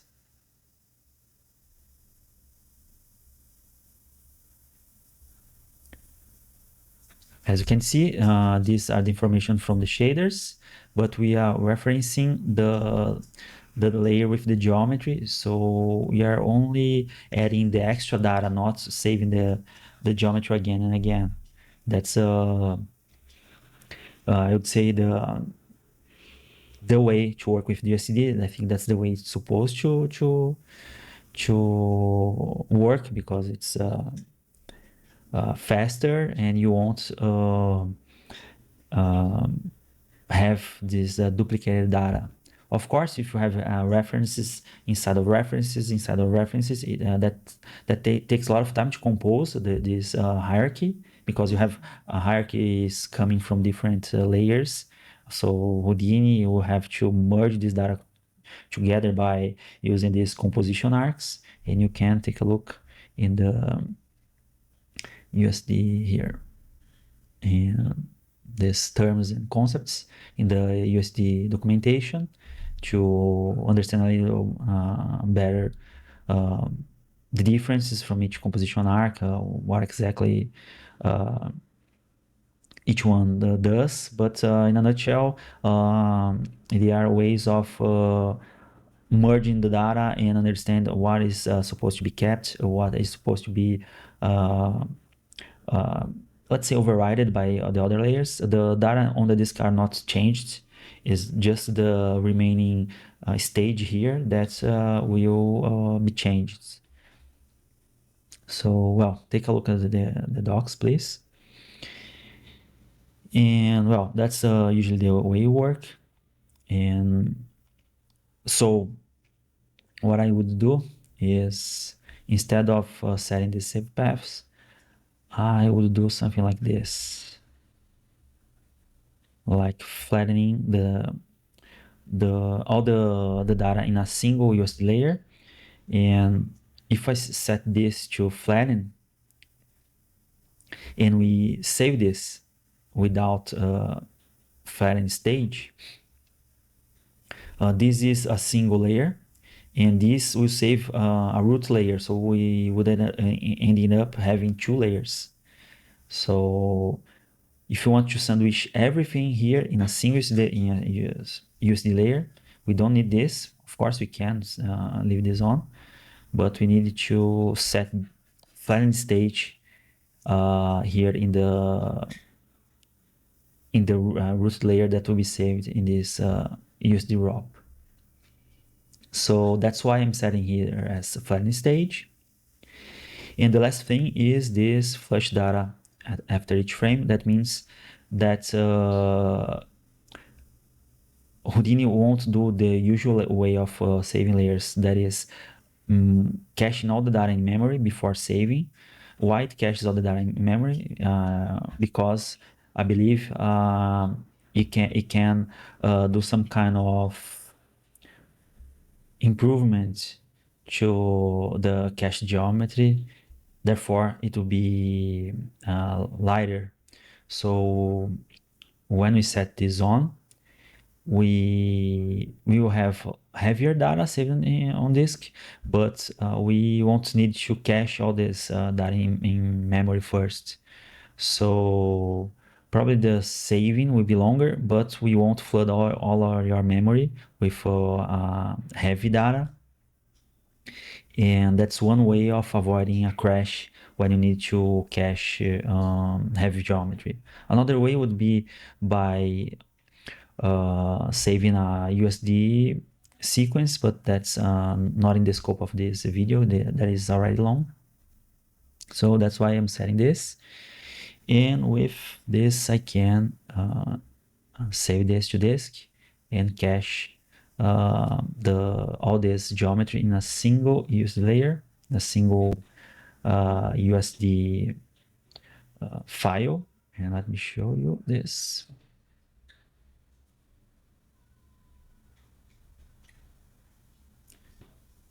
Oh.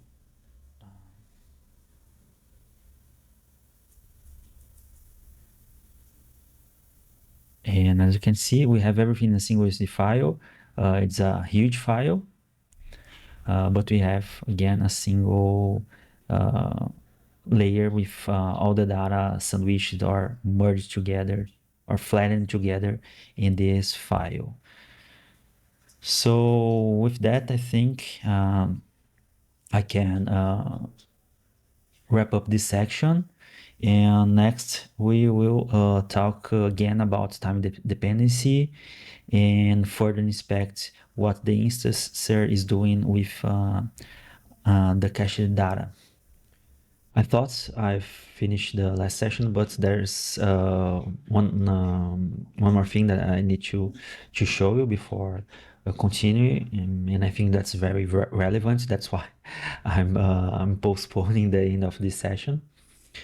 And this was supposed to be turned off, but let's imagine we are turning this on, and this has this animation, so it switches after frame 10. And of course, in SOPs, we have changing topology now, but in Solaris, it will be more than that because we have different paths for the name attribute. And therefore, in Solaris, we will have this changing hierarchy. And that's not what or how USD is supposed to work. It's supposed to do this composition once and then just read the time samples from the layers and not to compose the arc, actually the compose the stage on a frame by frame basis, because it takes time to evaluate all the opinions and all the composition arc methods. Therefore, it was built to work to do this work on a single time and then just again read the animated data. But why we are seeing this changing hierarchy here? Because that's because of what I have already said. Houdini is creating this single frame layer. So this is a layer, and this could be said that is another different layer. But when we save this, even if we save this with the flush data turned on, you see that from frame 1 or from the first frame, we already have all the hierarchy already composed here. Solaris that has this kind of automation, but it's a very good thing and maybe a smart thing that Side Effects has done for us, that it understands that it has this changing hierarchy, and it sets the hierarchy, the full hierarchy, but it changes this visibility attribute for you automatically. That's what you can see here. So it's invisible before frame 11, and after frame 10, it's inherited. That means that if the parent is visible, it will be visible as well. So it's changed just the visibility. I've seen a lot of artists having trouble with this with Alembic files because Alembic is behave the same way. So keep an eye on this, because if you have emitting geometry with different paths for each of you, well, for several of your emissions, you will end up having this hierarchy, it's this changing hierarchy. But in the end, Houdini will save the full hierarchy and then changing just the visibility attribute. So if you want a different kind of behavior, you have to be aware of this default behavior of the way Solaris is getting data from SOPs and converting to USD. So now let's start inspecting our USD file. The idea is to understand what is happening in the underlying USD that Solaris is creating. For this, let me change again this guide to 0. So we will be getting live data from SOPs. So here we have the copies. They have animation. So let's take a look at the USDA file. And as you can see here, we have we have the time sample for the frame 13, and that's because we have the time dependency. If we disable the animation from SOPs, we won't get time samples, we will get a static geometry, and this is the geometry that is coming from SOPs. And down here you see that it is being referenced let me show, this is current plant 1. So here, this is current plant 1. So the data is not being duplicated. It is being referenced for each one of the copies. And here are the print-var attributes that is being added from the point data, as you can see here. These are the attributes. Take a look that CD is being automatically converted to this display color print-var attribute. It is still a vector. Actually, in Houdini, it understands that the color vector type is different from pure vector type, but that's a conversation for another video. And we have the offset, p-scale, time scale, and p-scale is being added as well, but is not being used here. It is just being copied. The actual scale that the p-scale is driving is being set in this transformation matrix here. And the translation is being used from the position data. I'm not using any rotation attribute, but of course you can use it. It is the same workflow as the copy instance in SOP setup you are used to do. And that's it. So at first sight, it may not look strange, but if you remember what I've told you in the last part of the video, you see that we are getting just one layer here.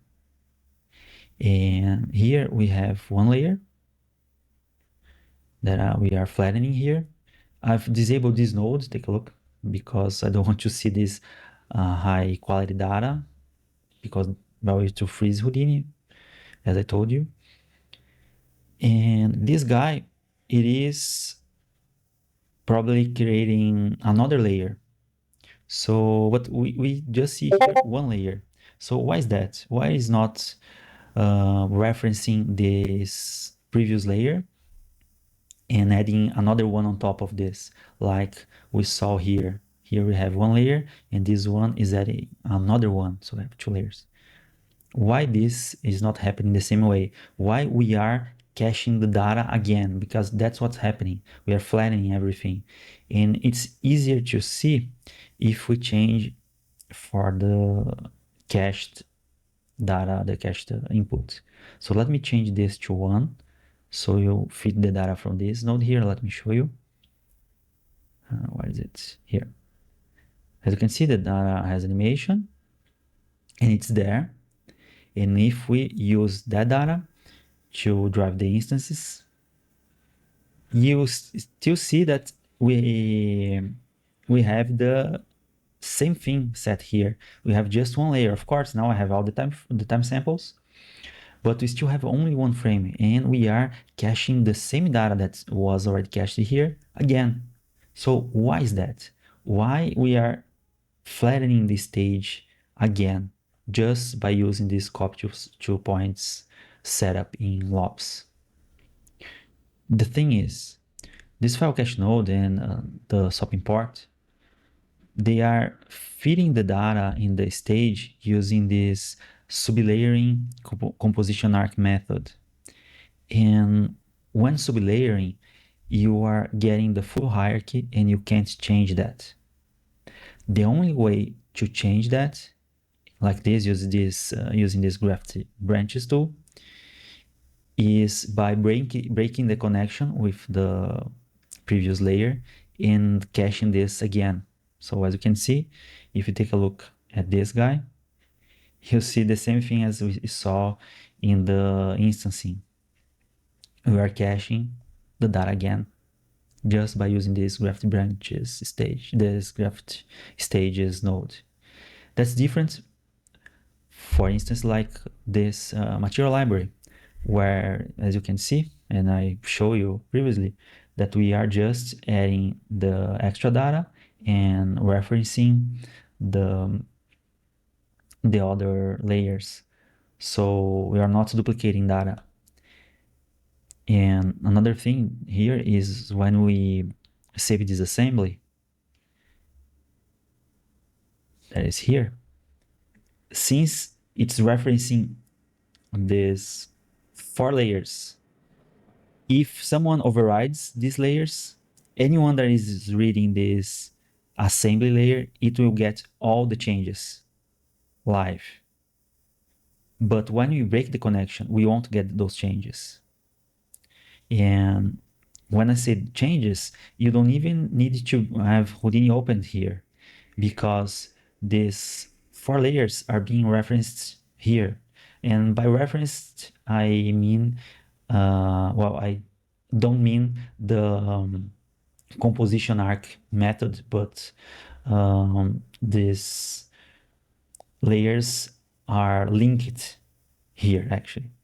Maybe that's a better word, it's more generic. So that's it. Anyone that gets this file in any software, it will get all the changes that if someone changes this one of these files, if someone override those, anyone that gets this one, he will get all the changes live from these files. But when you break the connection like this, if someone changes this file here, this file from the file cache node, and let me show you. If I save this,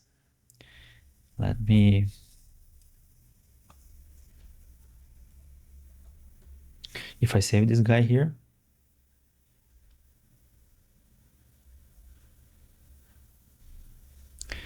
I think it's better if I show you.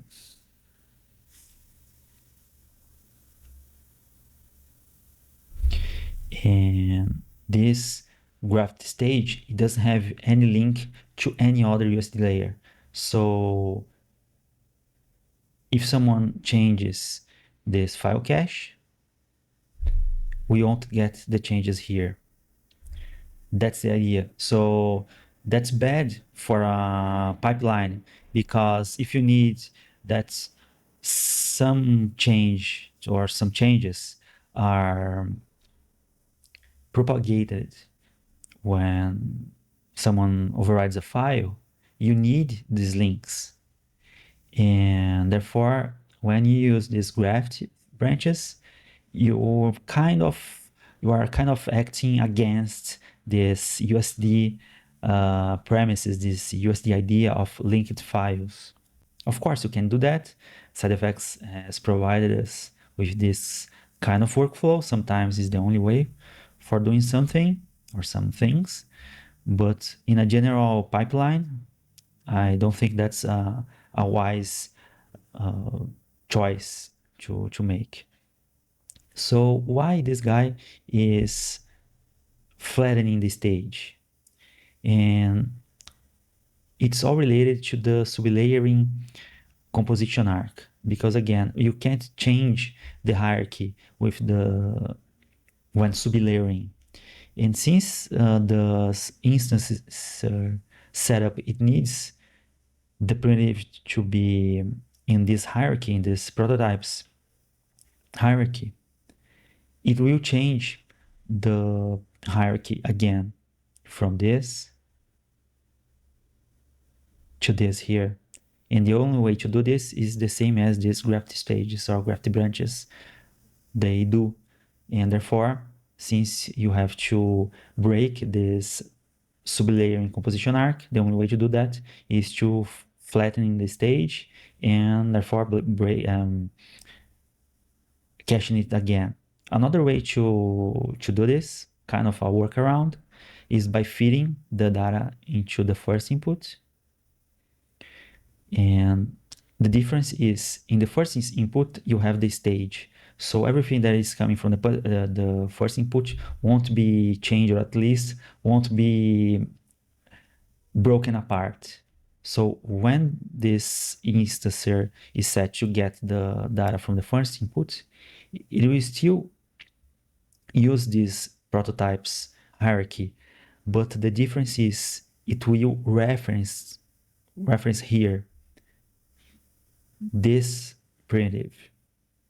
So it's referencing again. And you can see here in this layer.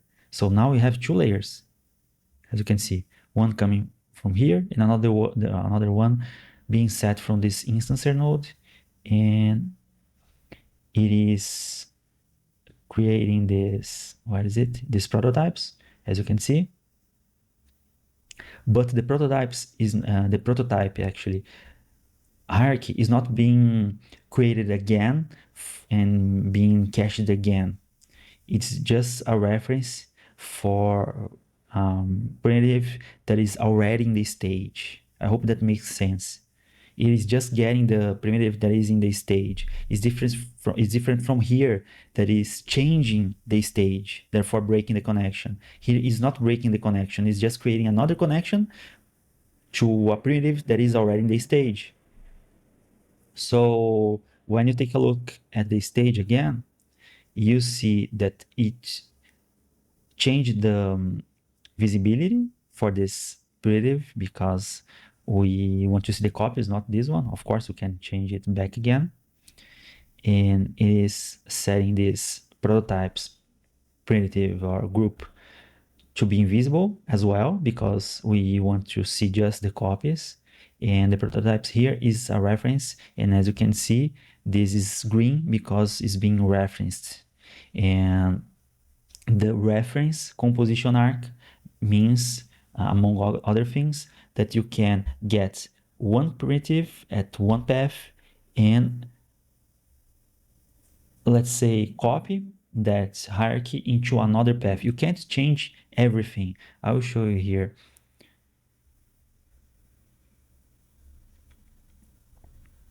As you can see, we have this hierarchy and we can change to, like, let's say, new root. So I'm changing from this to this, and it's getting the automatic primitive is getting the root, but we can change this. Let's say we want this one. So as you can see, it's referencing this into this. So below that we can change. So let me show you again. Let me get this one. As you can see, below that we can change. The only way to change that is by breaking the connection using, again, the graphed stages or graphed branches, and therefore you will break the link, and you eventually flatten everything again, duplicate the data again. So this is the referencing composition arc. You can target one root hierarchy into another. So you can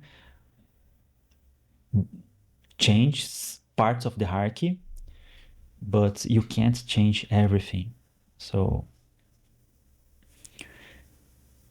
another way to do this is by changing this. So as you can see, I'm not changing the hierarchy by any means, but I'm changing the composition arc, and that's something you can see by this green text, that I've changed the composition arc from sublayer to reference. And since we are changing the composition arc, the reference composition arc, it allows you to retarget the hierarchy. So when we set this instancer to use the reference, as you can see, is being referenced here again. And for this, I've used the points instancer, but let me change to a reference, or maybe even instantiable reference. And as you can see, well, we still have just one layer. Not sure why it's saying just one layer. But as you can see, you still have the connection.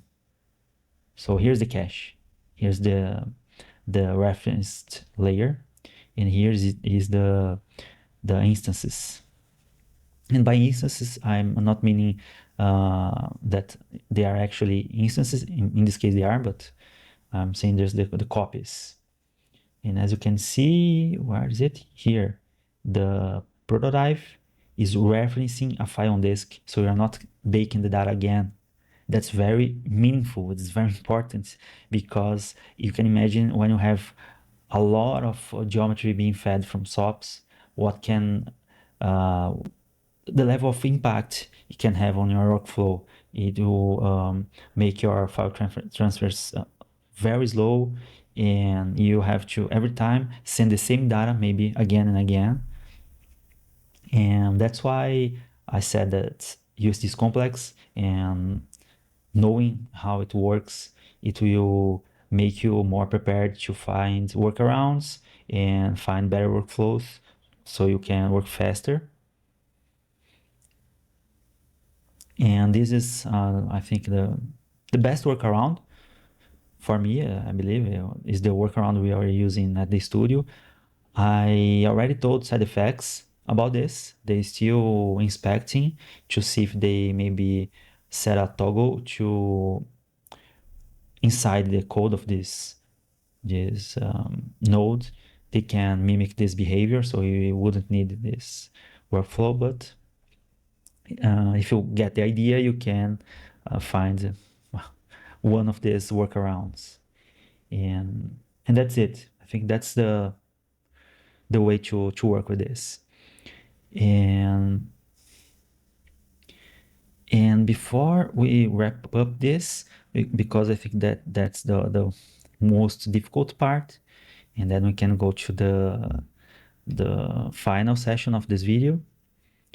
I must show you some things here. Here we are instancing these references, and here that's what says USD, that is an instance. And if we change here to reference, as you can see, it's hard because it changes the file, but it is still a reference, but it doesn't have that attribute instantiable again here. So it's a reference, but is a instantiable reference. That's what it says here actually. And what's the difference? I'm not sure of all the details, but I'm almost sure about this. Because usually when you are instancing, you are pointing to this data in memory, so it's faster to read. It has a lower memory footprint, but of course you have restrictions. So usually is this balance, is this trade-off. You want something to be faster and have a lower memory footprint, you have more restrictions. If you want less restrictions, of course, you have more data and more data in memory, and it will eventually be slower. So when you're using instances, you eventually have a lower memory footprint, but you can't do anything. And let me show you what we can and what we can't do. So let me change this. I think I have, maybe, I think I remove it. So let's do this again. When you have instances, and as you can see by the color of this text, you can't change anything in the underlying hierarchy. So let's say you want to add a shader to this guy here. Where is it? This one. Let me change this to another color so it will be easier to see. Green, yeah. So if you try to add this here, you see that it doesn't have a material bind. It doesn't have a material relationship here the same way as we have here. Where is this guy? Here. Here you can see the material bind in this relationship, but we can't see this here. Why is that? The reason is you can't change the anything in the underlying hierarchy. So that's one of the, probably the main restriction from instances. And one way to work around this is by using, let's say, a color, or in general printVars, and read those printVars in the shader. So let me show you without this. Let me save.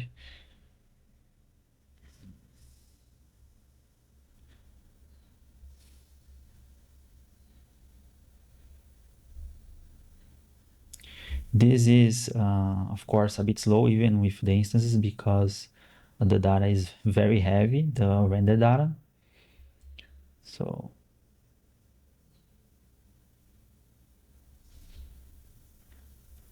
yeah, I made a mistake here because I don't have the full geometry, just the proxy here.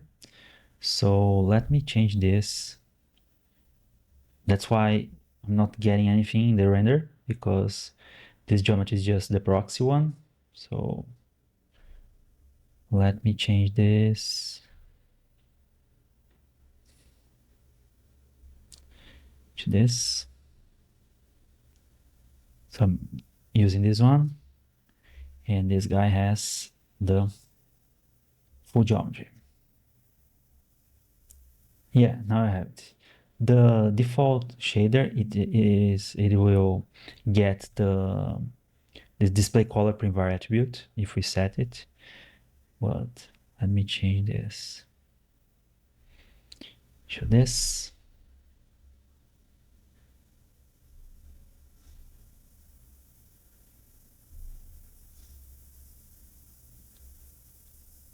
And of course it won't work because we're not targeting the roots. So let me target the roots here.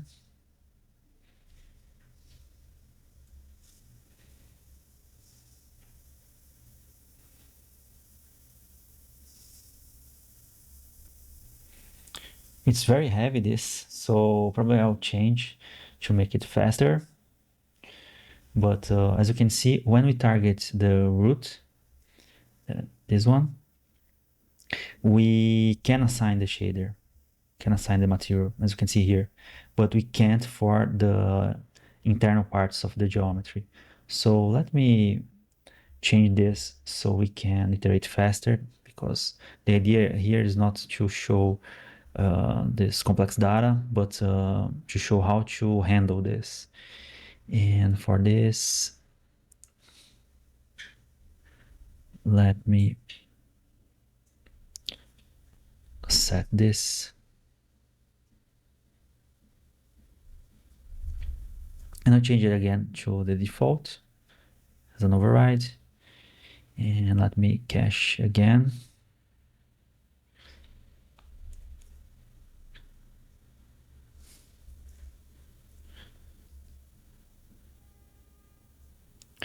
And let's save. Let's connect here.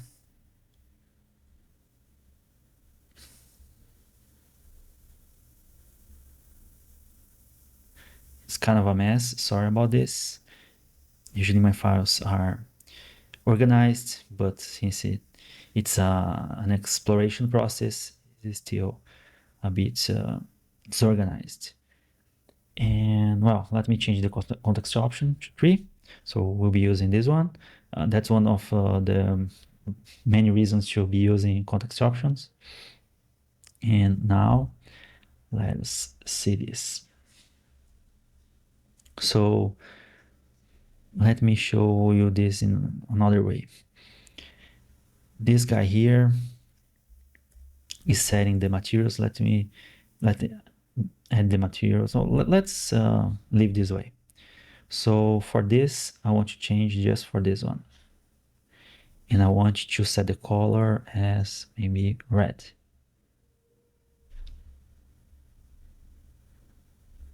And this one, let's render.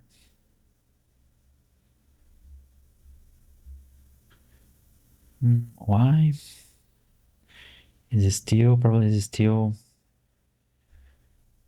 reading the proxy one. Let me see.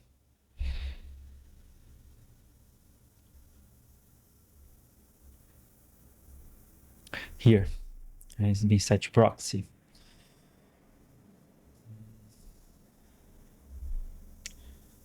So I have to change this and this.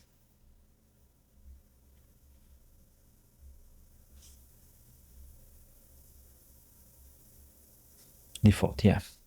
So now let's save to disk. And it's important to, I could have edited here these things, but I want to show you how to handle those problems. I don't want to just show you the beautiful part of using this knowledge and when everything works as expected. No, in a daily basis, a lot of things are unexpected. So that's one of the things I want to show you in future videos. So as you can see, all of them are red. I'm not sure why. Which one is this targeting? So this one. Let's target this one. Oh, because the path for the material is the same. Again, that's the kind of problems that usually people are not aware of. So here I'm overriding the material. That's why they are all turning red. Take a look at that. Even if I don't assign any material, just by setting this node, I'm overriding the material. Therefore, every one of them will turn red. So let me change this to car material 2. And now let's assign to someone. And let's see. Yeah, this was assigned for this guy here. And we don't see it set as red with the red color. But if I change it here to reference, you see that now we see it as red. So with a reference, we have fewer restrictions, and therefore I can assign materials to the internal parts of the hierarchy. But of course, we will have a larger memory footprint. Again, it's a trade-off. I think maybe the best or the most probable way to work around this, especially with a huge amount of data, is to still use the reference, but to get the data from the display color primvar attribute. You can use either this USD primvar reader or the bind node, as we are used to do in SOPs or for Mantra or even Karma CPU. But what's the problem here? We have, let me show you.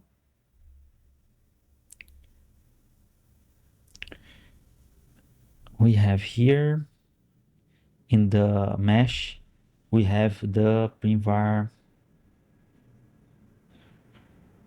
Where is it? Here. We have this display color. Actually, not that one. Let me find it here because I think we have a display color set in the geometry. Here, yeah. You have this blue color, as you can see, it's the same value for everyone in the geometry. And you have the display color setting here by the data from points in the instance here. So since this is in the lower hierarchy, this will override the data from the parent. That's why we're seeing blue and not the other color. Of course, we could go back and delete the attribute and bake it again. But another way to do it is by coming here and let me change the attribute name. So instead of using color, let's say render CD or render color. So then we can go here in the material and change this, and voila, we have the color. So that's one way to do it. It's important to understand what is happening here, because there will be an overhead when doing everything in the shader. Why there is an overhead? There is an interpolation of data going on under the hood. So for each sample, the render shoots into the scene, it will have to interpolate the attribute. And that is not very fast. It's faster if it knows beforehand what is the color. So it won't need to interpolate this data. So if you have a lot of shaders for a lot of geometry that are reading attributes, primvars, actually, from your geometry, you get an overhead because of this interpolation going on under the hood for each sample. So each sample will need to be interpolated. So I've set this camera render settings here, and it's just 9 samples per pixel. And if you have more and more and more, of course, you have a lot of data being interpolated for each sample, for each pixel. Therefore, well, you have slower renders. And another way to do this would be using the material variation node. This material variation is out of the scope of this video, that is already too long. But with this node, it will create a lot of materials. And then it will not just create the materials, but it will create the input values for each material. So you can use the attributes from here, to set the material values. So you won't need interpolation anymore, because the material will have a constant value or something like this. It will create the material and set like this, like a color, but it will feed the data once when it creates the material, and then it's there. So it is slower to create because it's another process. You have to understand how the node works. For a lot of copies, it takes several seconds. For crowds, it can take minutes. For things like 30, 40, 50,000 agents, it can take like 15, maybe 20 minutes to calculate. So that's one of the reasons you don't want to have time dependency. But once it calculates, you can cache it, and the rendering will be faster because you won't need interpolation of the samples anymore, because you won't need to be sampling the data from the geometry anymore. So be aware of that. USD is a living thing. Pixar is always updating, adding new features. So as I told you, we can't, at least right now, target parts of the inner parts of an instance. And I show again with a transform. Let me show you this. We can't change the transformation of the internal parts, but we can target the root instance. So as you can see, we can do that. And that may change in the future. I've heard some talks that there is this wheel of lifting this limitation. So keep an eye on the Pixar's channels, because they are always fixing bugs and adding new features again and new methods of doing something. And hopefully they will change this in the future. And before we move on to the next method of instancing, I must talk a little bit about this. Usually I see users doing this.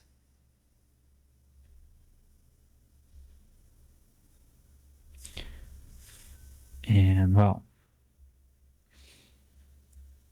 as you can see, the default method works, but I don't think it's a good approach to work this way. Why?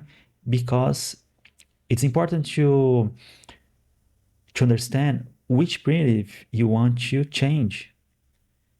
This transform node is changing the transformation matrix for a specific primitive.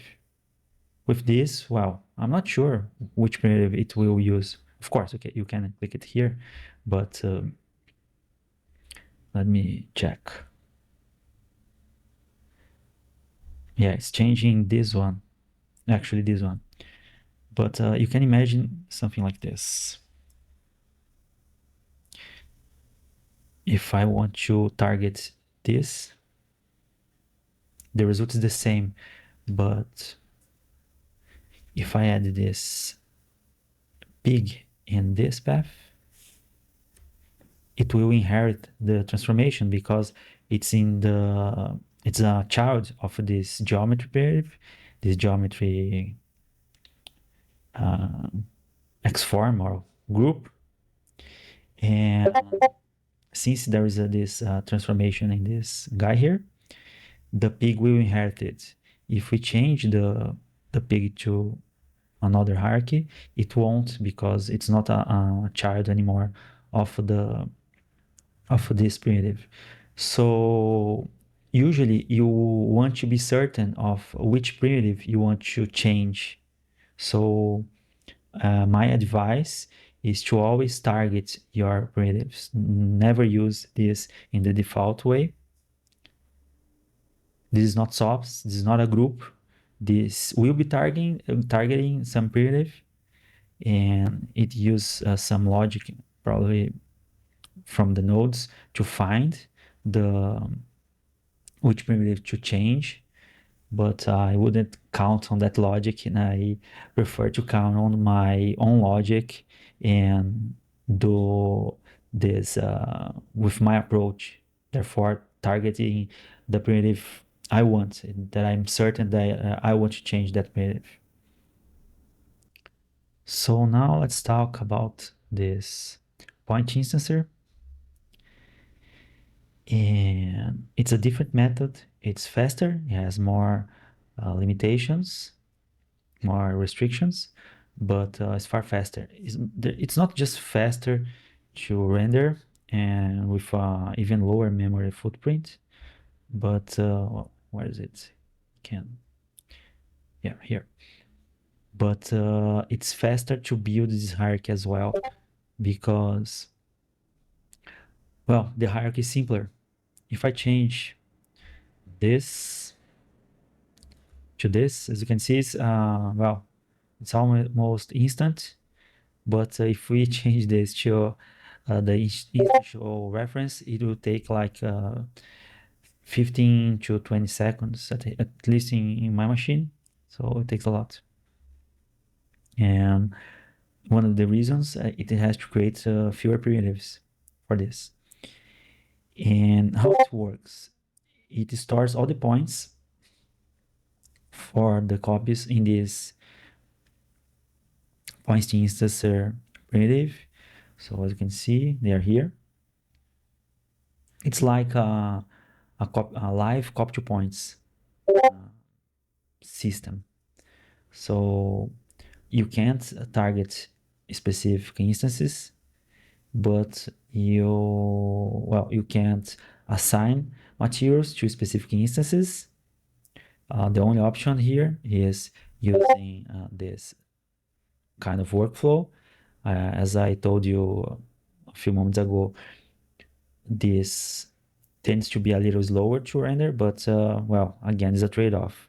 You have this will be the shading will take a little bit longer to calculate, but maybe you have a faster render because of how many instances you are using this way.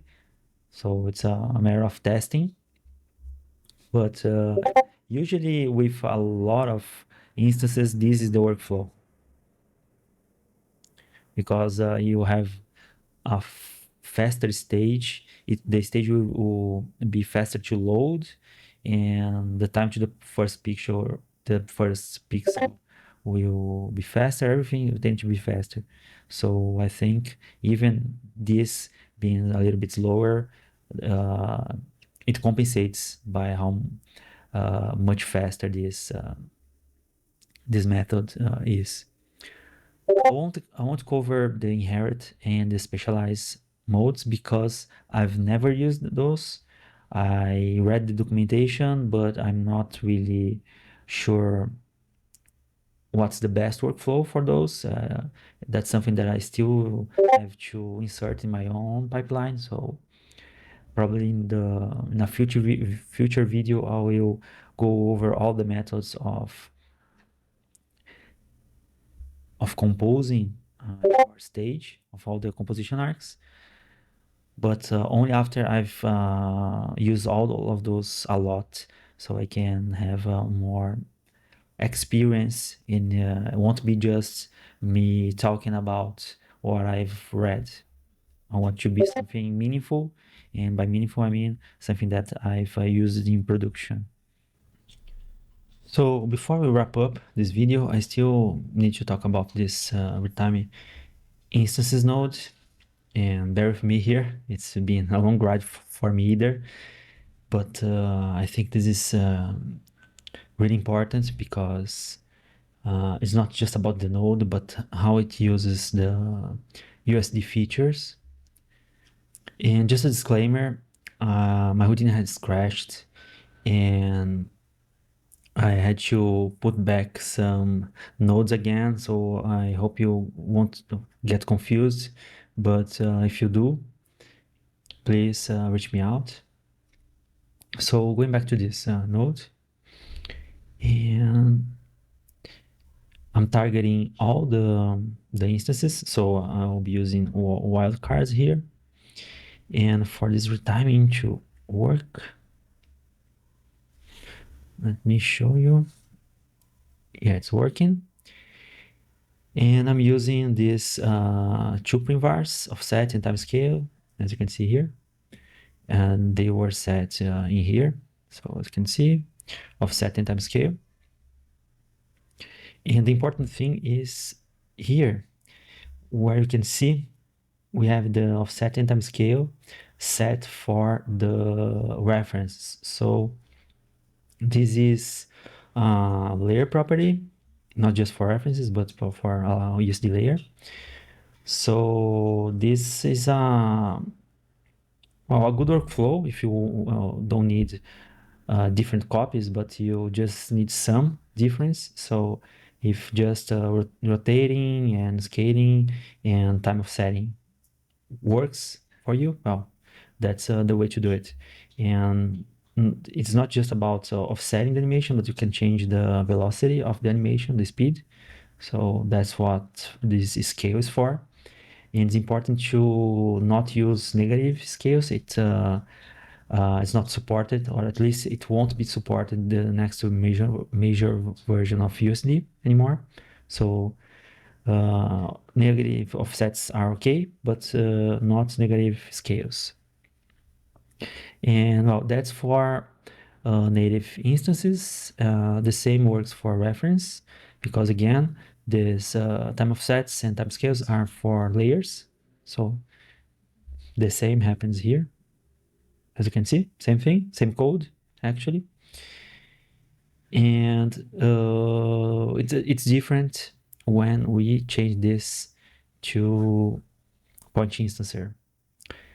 And for this, I'm using this guy here. And as you can see, it's a different way to target. You should select the point instancer node and use this to target all the instances or all the points, not just some of them. And well, as you can see, take a look this and this. It creates a lot of different prototypes. And let's take a look at the USD. And as you can see, each prototype are being referenced here with its own time offset and time scale. So it's for this this point instance search work, it must have one prototype for each different time offset and time scale. So in some sense, you are de-instantiating the system. The best way to have the best of both worlds is by reducing the amount of different instances, or the different prototypes. And to do that, you have to limit the different pair of offsets and timescales. So if you can limit this number, you can have the best of both worlds, having this point instancer and that is faster and still being able to control this variation, still having some variation. Because for a lot of instances, this will take forever, and that's why my Houdini has crashed, because changing these values for each one of these instances, it takes a lot of time. I'm not sure why, if it's just about the transversal of the hierarchy, or if it's something else, but it takes forever. For this amount of copies, it's okay, only 63 or 64 actually, but for thousands, it will take well several minutes. If that's okay for you, all right, that's fine. But since this is time dependent, you will it's not time dependent. Why? So because of this, let me check. Yeah, it's not time dependent. So even if it takes several minutes, that's okay, because you only have to calculate once. But it takes a lot of time. So be aware of that. So if you can manage to work with the point instancer and a limited amount of instances of time offsets, well, that will get the most out of your USD stage, because you have a lower memory footprint. But if you need, well, a lot of different timescales, or if you want maybe to have control over each one of your instances, and you must have an instantiable reference, well, you have to wait those seconds. And again, avoiding the time dependency, you will still at least be able to cook this in a single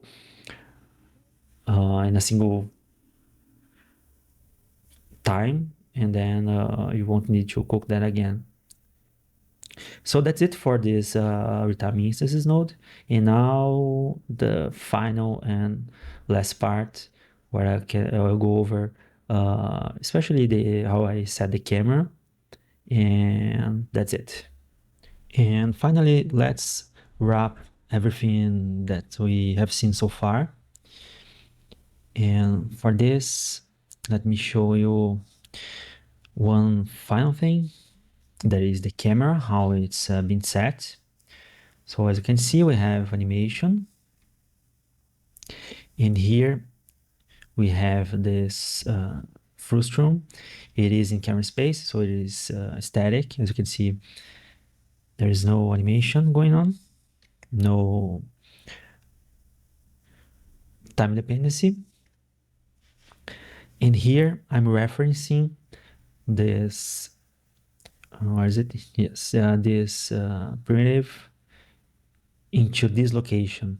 So when I do that, I'm creating this child-parent relationship, and therefore this guy here is inheriting the parent transformation, and now it is following the camera animation.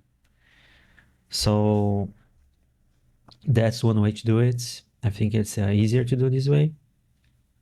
And since we are using this guide purpose, this won't be rendered. And well, I think it's a nice way to use those visual guides in Solaris. But again, we have time dependency. So if we cache here, we don't. I think I didn't talk about why this is actually removing the time dependency. Different from SOPs, where we have always time dependency when we have animation. I think the only exception is the new channel primitives that Apex is using. But when you need to evaluate something, you have time samples. The difference here is that when we cache it, we have a single USD file, or in other words, a single USD layer with all the time samples in it. So for this reference to work, it just needs to do this step once, because the hierarchy is, since the hierarchy is fixed when reading the USD layer, this guy just needs to set this once for the hierarchy. So it doesn't need to be aware of any animation inside the USD.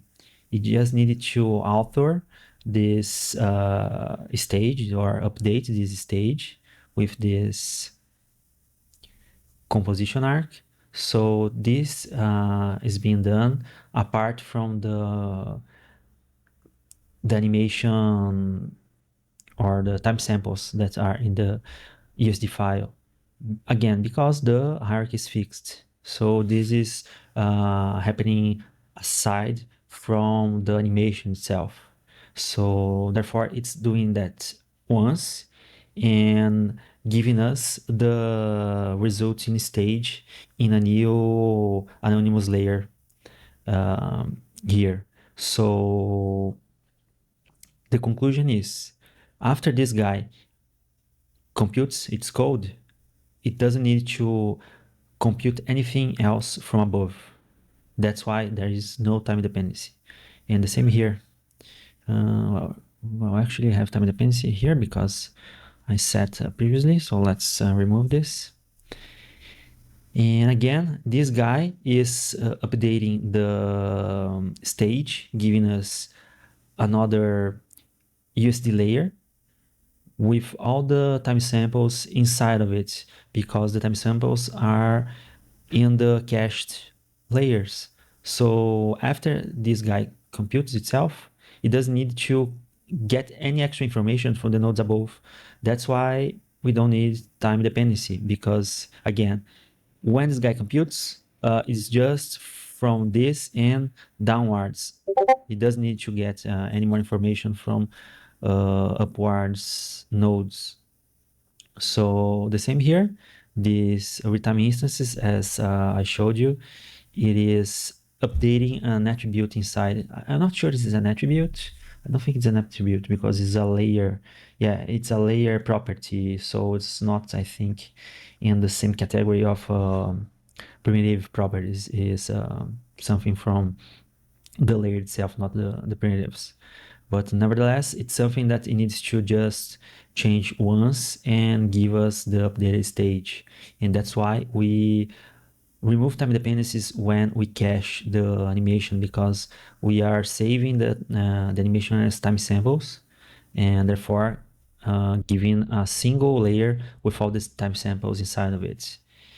And well, I think that concludes what I wanted to talk in this very long video. Sorry for the length of it, but I wanted to be as complete as possible. I want to give well, everything that I knew about USD, everything that I've been using through these years. I'm not the guy that knows everything about USD. So you should always check the documentations, not just for getting more in-depth knowledge, but for checking for updates on the USD features.